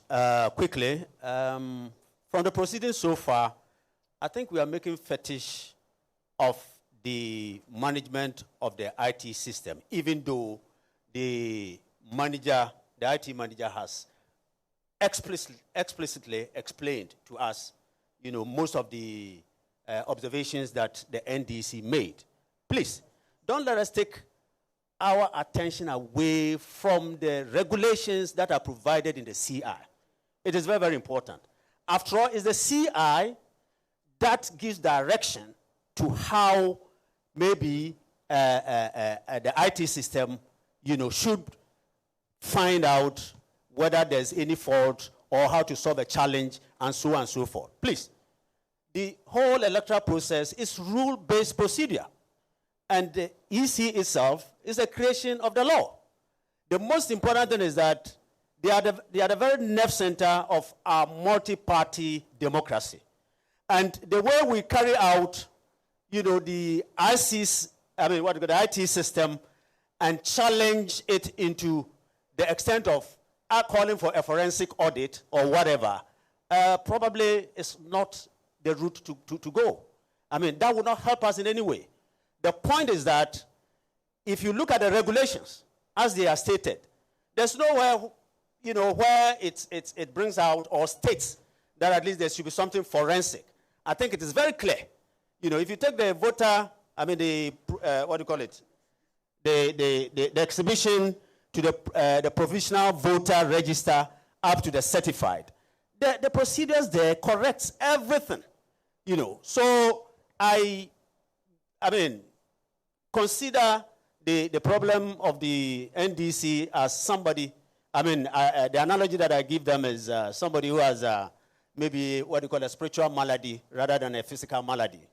The problem is that, you see, we are all obsessed at this time, of the year going into an election to think that if we don't do A, B, C, probably we might not, win or something like that. But the problem is that everything is rule-based. We go out in the public to proclaim our flag bearers as having won. Or better still, if they don't win, then it means we are not going to agree and so on and so forth. In violation of, the creation of the electoral management body. So these are the things that we have to look at. I think the laws are what we must concentrate on, and not even the ICT, the IT system. If we want to dwell on the IT management system, I think we will not have any solution out of the problem that they have asked. So it's very, very important that, please, let us look at the CI, and see how we can apply ourselves, to the CI for the resolution of the problems that we have. Everything that they have said here can be, found in the regulations that the CI produces. And that is very, very important. Let us respect the regulations. Otherwise, we'll not get out of this mess. Thank you very much. Please, we move it to GCPP.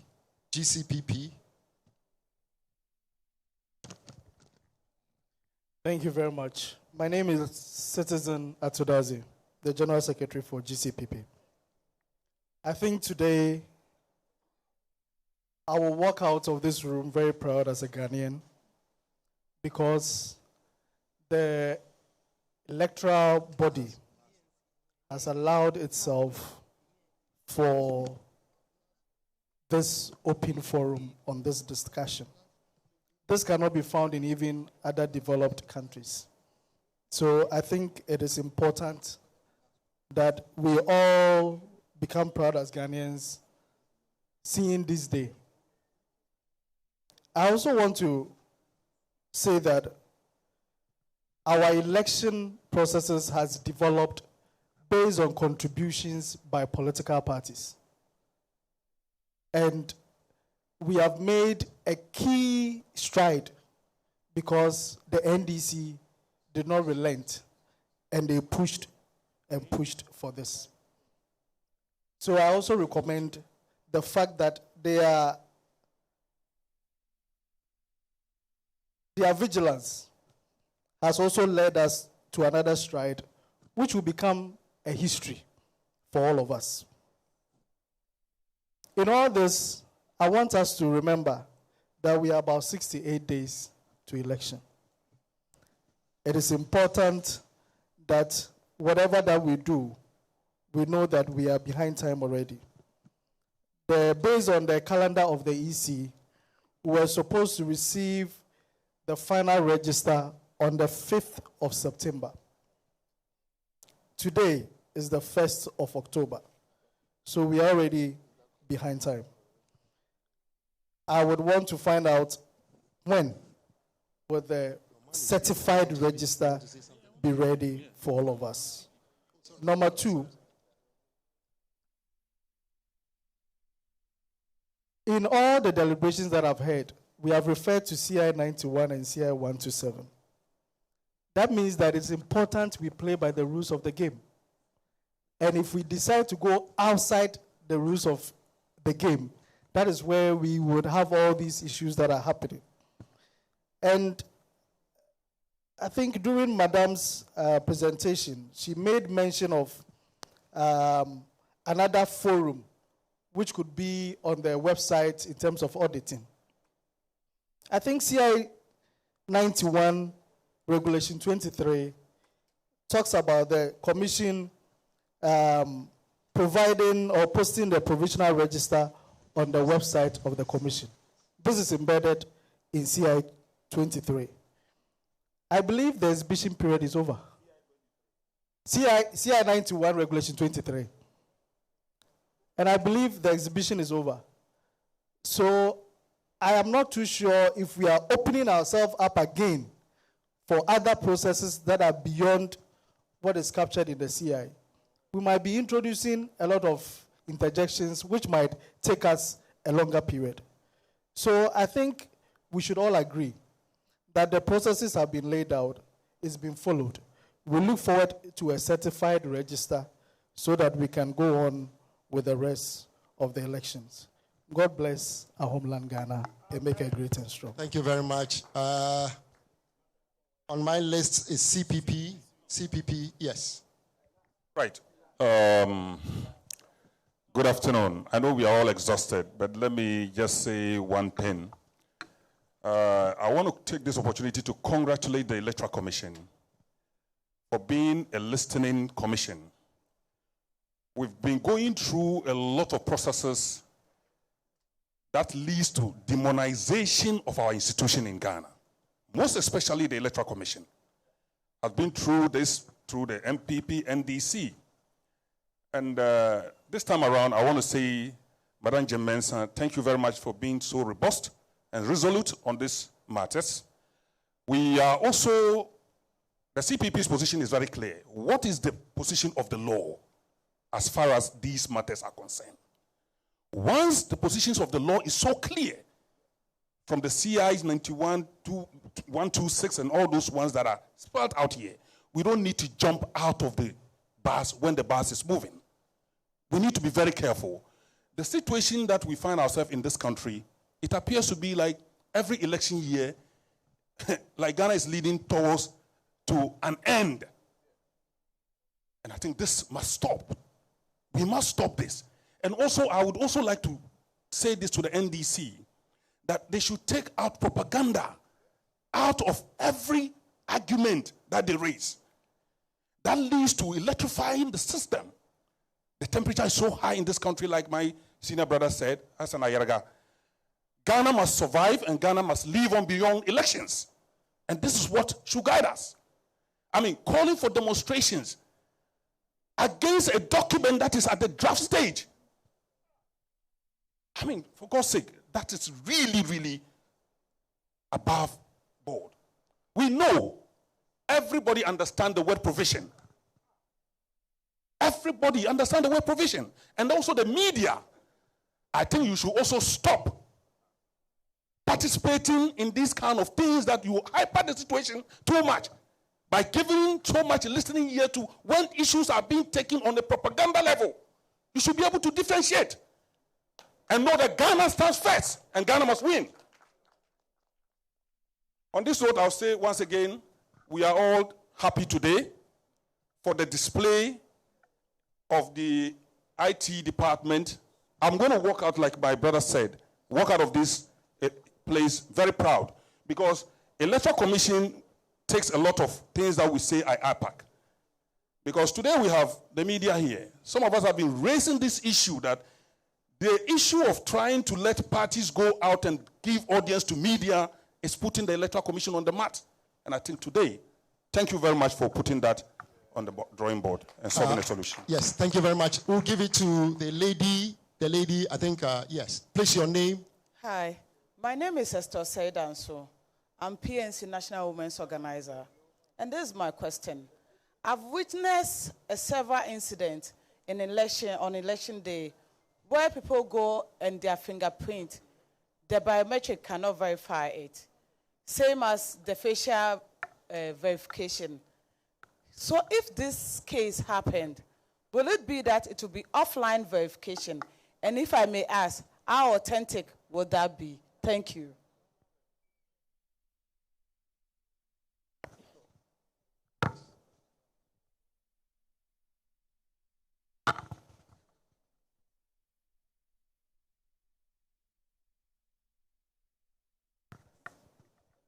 Please, Tanku, Dr. Tanku. Dr. Tanku, please, Dr. Tanku. Dr. Tanku, please. We are giving one slot to you. One slot to you. You raise your hand and then I wrote your name against it.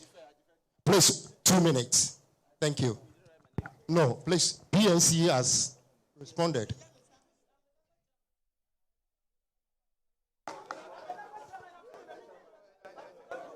Please, Mr. Dr. Monibuama, please go ahead.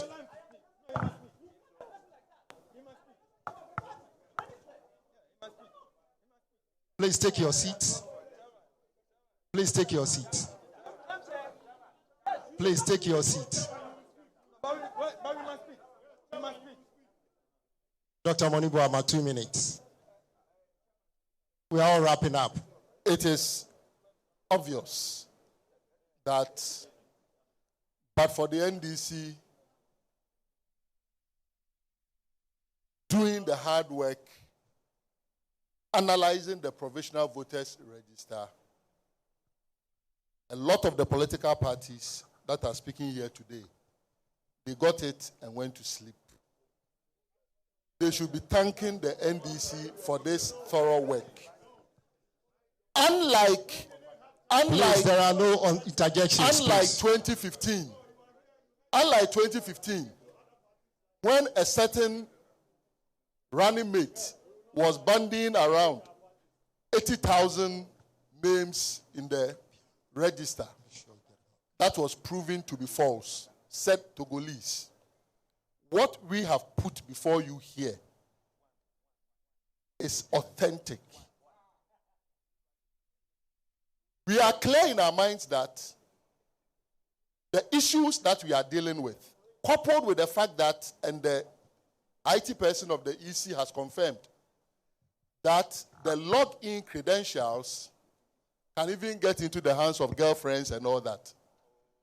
Is that not a key reason why we should be interested in the IT system, particularly as these are the manifestations that we are having?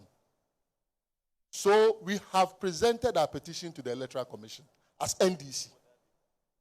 The petition is clear and obvious that we want a forensic audit of the register and a forensic audit of the IT system that produced these anomalies.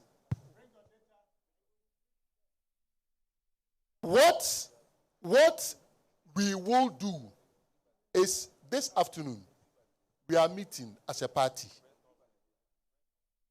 And the good news is that you hear from us after our meeting. Thank you. Thank you, Dr. Manibuama. We'll conclude with the MPP, and that's it. Please move the mic to the MPP.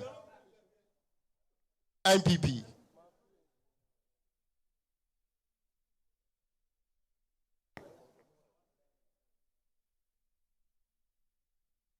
Hello.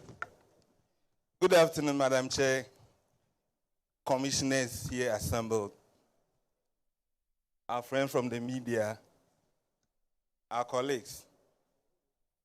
Just to put it on record, we received the provisional voters register.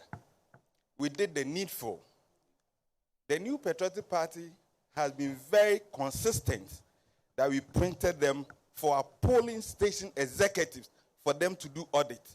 It is the reason why in Menchia South, the court has ruled that those names should be transferred back to their original polling stations. That is what we did. You've been commended already by Chairman McMenu, so that is fine. But the issue is, out of all the issues you raised, it was only one,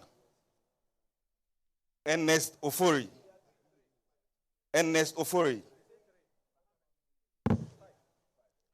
Of all the issues, the categories you raised, and the numbers involved, 284,000 transferred, 15,000 transferred, 50,000 dead people. It was only one. So please, I think today the data has said it all. The data has said it all. To the extent that your methodology has questions, I think that for the commendations you've gotten here, you should be humbled enough to review your methodology so that you will not raise issues that do not have basis to be a focal point to cause a certain mayhem in this country. Madam Chair, I heard you in your opening remarks that there are about 40,000 plus polling stations. We want to have specific numbers so that it will help with our planning arrangement towards the D-Day. I also want to bring this to the attention of the IT, that you should still be mindful of people trying to get access into your system so they will hack it. Be mindful of that. Madam Chair, we've observed elections in some other countries. We've been to Kenya, we've been to Nigeria.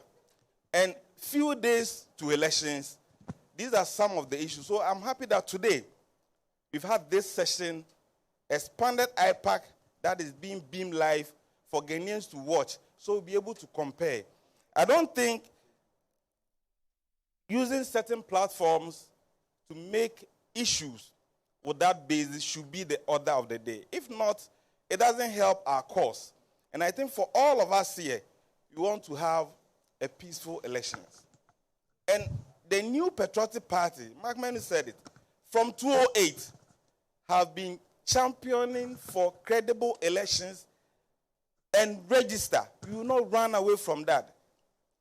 But let it be put on record that as much as we support the call for credible register, doesn't mean that we will run away from the CI 126 as amended and 127. We will continue to go by it and will not be detracted by the NDC. Madam Chair, in 2020 elections, in 2 polling stations, one in Ewutu Senior West, one in Boko Central, the EC staff responsible for ballot issuing. For the fact that our presidential candidate then, Nana Addo Dankwa Akufo-Addo, was on the number 1 on the ballot, was torn off. He was torn off. So the ballot papers that were issued did not have him on the ballot. Thankfully, you issue a statement questioning all officers that any ballot that do not have all the 12 candidates on it must be deemed to be invalid and rejected. You want it to be put on record. By God's grace, the New Patriotic Party's presidential candidate is number 1 on the ballot. We don't know what has happened to those people who committed such crime. We don't know. But the New Patriotic Party will not take it anymore. We want everybody serving Ghana at any level to be truthful to himself or herself. The New Patriotic Party will always support.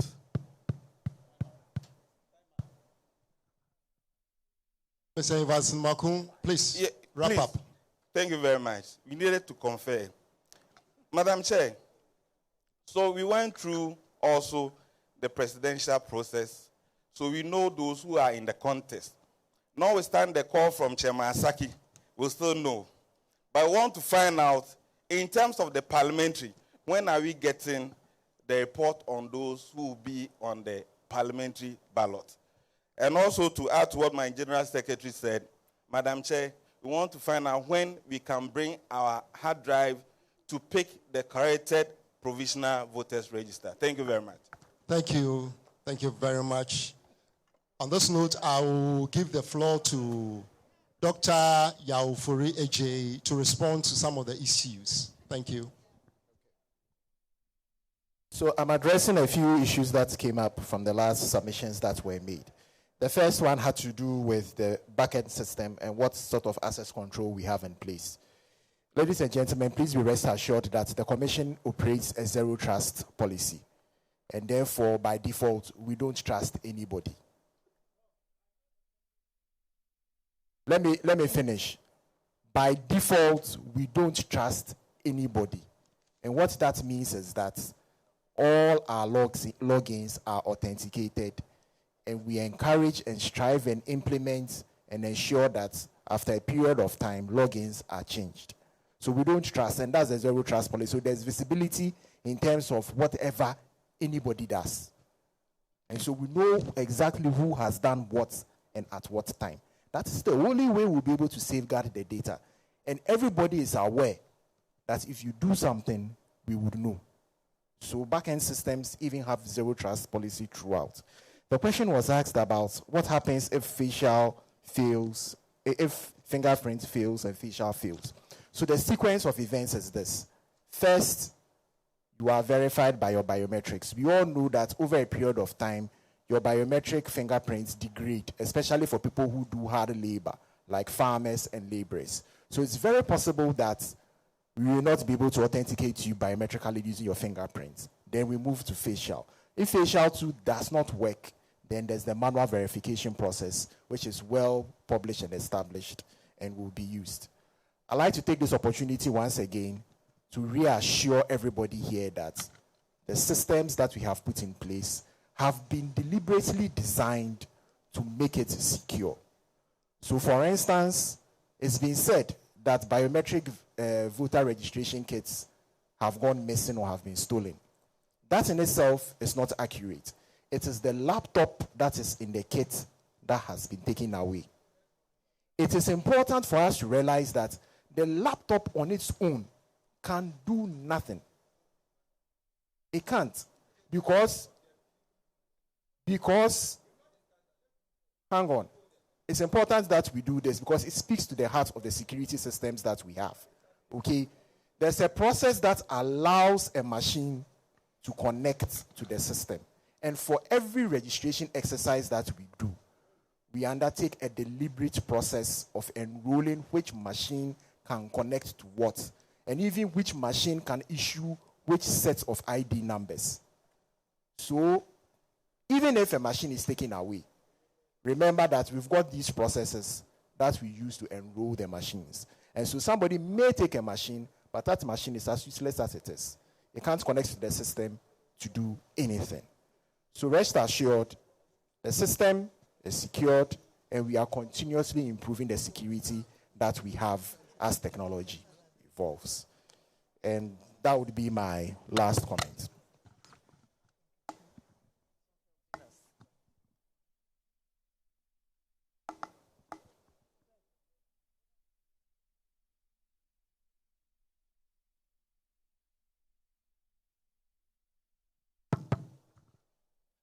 At this point, we'll give the floor to Madam Chair to give us the closing remarks. And then we'll have Reverend Ikuya Ufori-Boateng, Commissioner, Electoral Commission Ghana, to give us a closing prayer. Thank you very much. Madam Chair. Thank you very much to all of us for being here and for your useful considerations and your feedbacks. We will definitely take it home and reflect on it. And I believe that quite a number will be used to strengthen our processes. I thought I would like to end on the issue of trust, because Dr. Mani-Buama in his statement indicated that they have trust issues with the commission. As a commission, we believe that trust is built on transparency, the sharing of information, our responsiveness, and providing the citizenry with facts and information and the evidence. And we believe as a commission, we have demonstrated that we've been transparent, we've been responsive, we have not hidden any information, we've been responsive in addressing the issues of the citizenry in a timely manner, and we've provided them with evidence and facts. You would attest, and you agree with me, that right from registration through to the declaration, we've opened up all our processes to the citizenry. I believe that this is the only commission that has done that. If you look at the registration since 2020, we have provided the citizenry with daily infographics, daily information on the number of persons who have registered across the country, drilling down to male, female voters, and also to persons with disabilities. And so any interested citizen or political party should be, at the end of the day, be able to collate with near precision the number of persons who have registered throughout the country on any given day. In the conduct of our affairs, we may make mistakes, and we have made some errors which do not go to the heart and do not affect the credibility of the registration and, for that matter, the election. They are minor errors, and it's not to say that we gloss over it. But the good news is that we have been very responsive. We've come out very quickly, we've issued statements, we've made corrections, and we have moved on. We have not hidden the truth, or we have not remained quiet. We have addressed the issues and informed the public that, yes, some errors have been made. Here are the corrections. And we have provided this in a timely and accurate manner. And so, for us, this is the trust that we speak about. I'd like to also state that we do not have anything to hide. And if you would notice, from our registration, whether it is the balloting we've opened up to the media, I do not believe this was the case prior to 2020. In the case of nominations, we've opened up nominations to the media, and every single political party has had its turn. And they have been given the opportunity to address the citizenry. And we've also provided the citizenry with the opportunity to observe the process. This is what we call trust. And today, we've opened up IPAC to the whole world, and we intend to do so going forward. I think there's nothing that we've hidden. And so this is the best we can do, and we hope that we can improve upon it. But you agree with me that our systems have a lot, they are built and they are robust. And the framers of the Constitution and our CIs, embed processes that engender trust.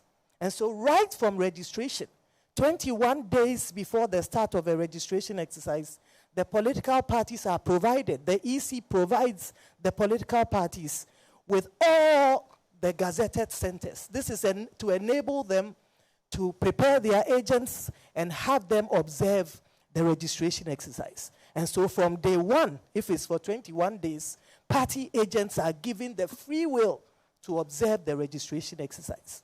The good news is that we embed a high level of transparency in the sense that party agents are provided with a start-of-day report indicating the number of persons who were registered the day before. And they are also given an end-of-day report. Again, that has built transparency into the process, and that should engender trust. If parties have any issues with the register, they have the collation. If they notice that in their strongholds, the numbers have dwindled, or and that numbers have gone higher in other places, they have the documentation, which is the start of day that the system generates and provides to them. And so the question is, any political party can today, with the start of day and the end of day reports, collate with near precision the number of persons who registered on any given day. And yes, some of them may have been challenged. The good news is that the district registration review committees have party reps on those committees, and therefore they have that information to be able to act and to use it. You come to exhibition, the law embeds transparent processes, robust processes that should engender trust. The register is displayed for the whole world. It's a come one, come all sort of thing. And everybody can go to the registration center and view it. And if you have an issue, you have every right to raise it and have it corrected. And that is the process that is in place, and it works. In addition to that, we have the magistrates, the district registration review officers appointed by the Chief Justice, who sit at every district and hear cases. Persons who are aggrieved, persons who have issues with the register are provided an opportunity to present these cases, and they are heard in a transparent manner, and rulings are given in writing. This, again, is a transparent and robust process that should engender trust. You come also to the balloting. We all know recently when we were balloting is open to the general public. The EC does not determine who is number one. Indeed, people have said, oh, do you determine? We said, no. You ballot. And even as to who takes the ballot that will determine the positioning is not done by the EC. There's a process that allows parties to pick, in the order of the party that will pick the ballot first. All these processes are transparent and they are covered by the media. I believe that this should engender trust. You come again to nominations, as I said. It was an open process. There was fairness. Committees were set up. And there are reports that have been provided based on the committee's work. The process is transparent. A few have taken us to court, and we will prove to the citizenry and the people of Ghana that the process is transparent, is fair. The EC has nothing to hide, and it has no intention to stop anybody's presidential ambitions. You then come to the printing of ballots. Ghana is one of the few countries in Africa that prints its ballots in-house. We are enjoined by law to provide the parties with details of every single printing house that is going to print our ballots. And we do this. And so from day one to the end, in fact, in some cases, even after the election, the parties are within the printing houses. They are monitoring their ballots. We provide them with the serial numbers of the ballots so they know that there's a range for each region. And therefore, if you go to a region and there's a ballot that is out of the range, you should be able to raise questions.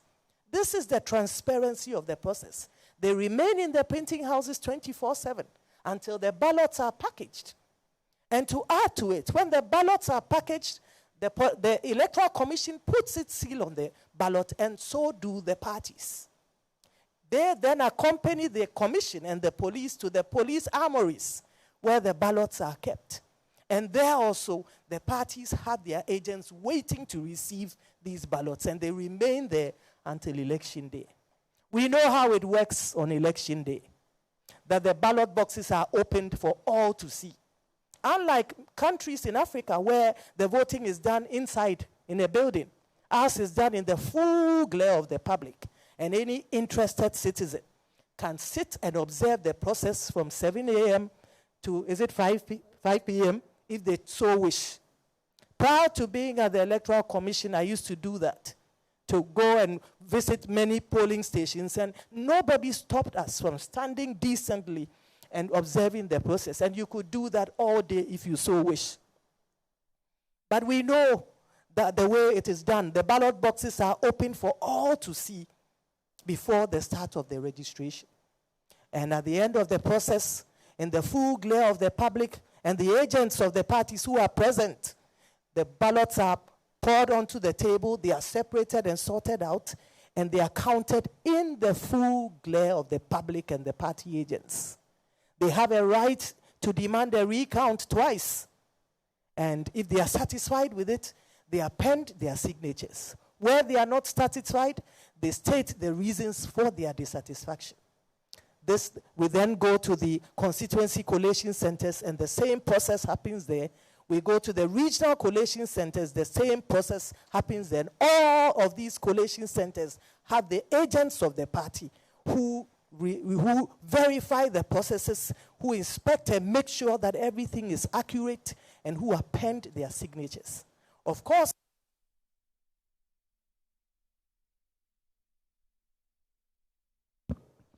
at the polling stations, we all know that when the party agents sign on to the pink sheets, a copy is posted at the polling station. And the beauty of this process is that every media house and every citizen has the right to take photographs of these polling station results, which are the basis of the results. The polling station results are not changed. What we see at the polling stations pasted on the wall forms the basis of the results that the chairperson announces. From the polling station, those results are sent to the constituency collation centers, and the party agents are there. They are satisfied, it is collated, and it is put on the summary sheet and the results collation sheet at the constituency. It is then moved to the regional collation centers. They also collate these things, they are satisfied, they put their signature. So no results emanate from the head office of the Electoral Commission. Everything comes from bottom up. And the good news is that the media are enabled as a result of technology to take pictures of the polling station results across the country. And what we saw in 2020 was about 8 media houses who had the results which were close to that of the Electoral Commission. This is the transparency of our process, and this is what should engender trust. I believe that as a commission, we have gone out of our way to address issues as and when they come, whether from political parties, whether from civil society, whether from stakeholders and the ordinary citizenry. We've addressed them at a forum that we instituted in 2020, the Let the Citizen Know Forum. The commission felt that it was in our interest to demystify the commission and to remove the cloaks of secrecy that had hitherto shrouded our operations. And so today, from A to Z, from registration to the declaration of results, all our processes are open to the public. And that is the beauty of our democracy. And that indeed should engender trust. I'd like to thank all of you for your time here this afternoon. I'd like to thank all of you for your time here this afternoon, and to thank our media partners who continue to work with us and work with us, and who allow us to bring our processes to the doorstep of the citizenry.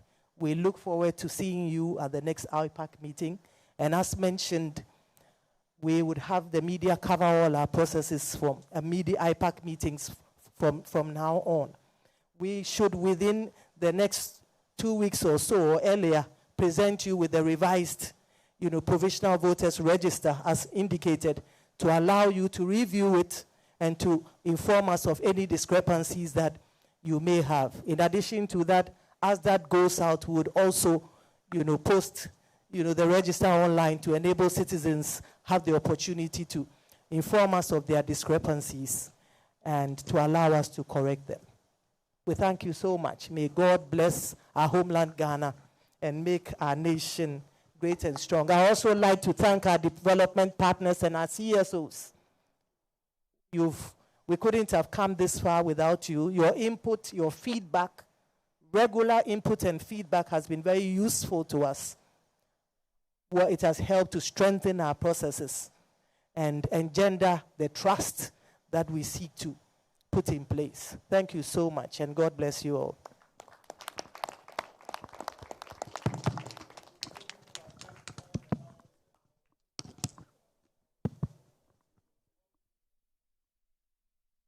We'll now share a word of prayer from the Commissioner, Reverend Ofori Boateng.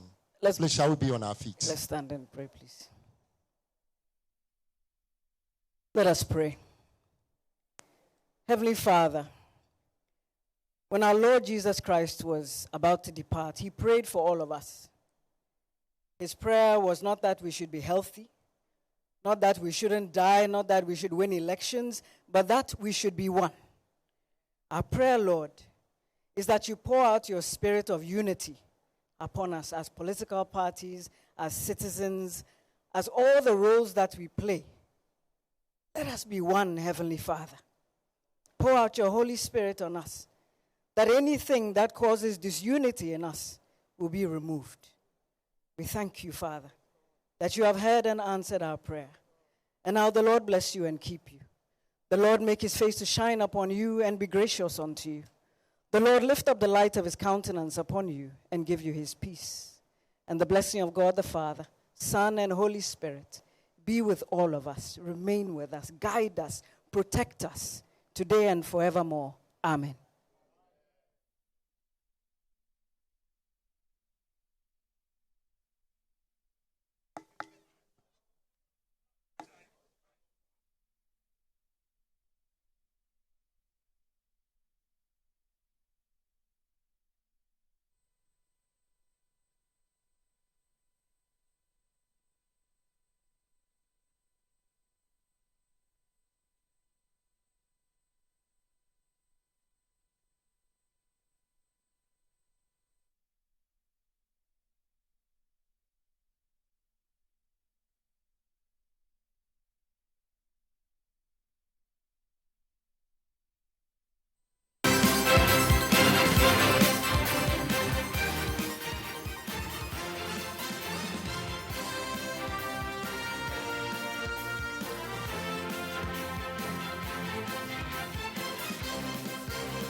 All right, thank you so very much. This is Channel One Television, broadcasting live from our studio.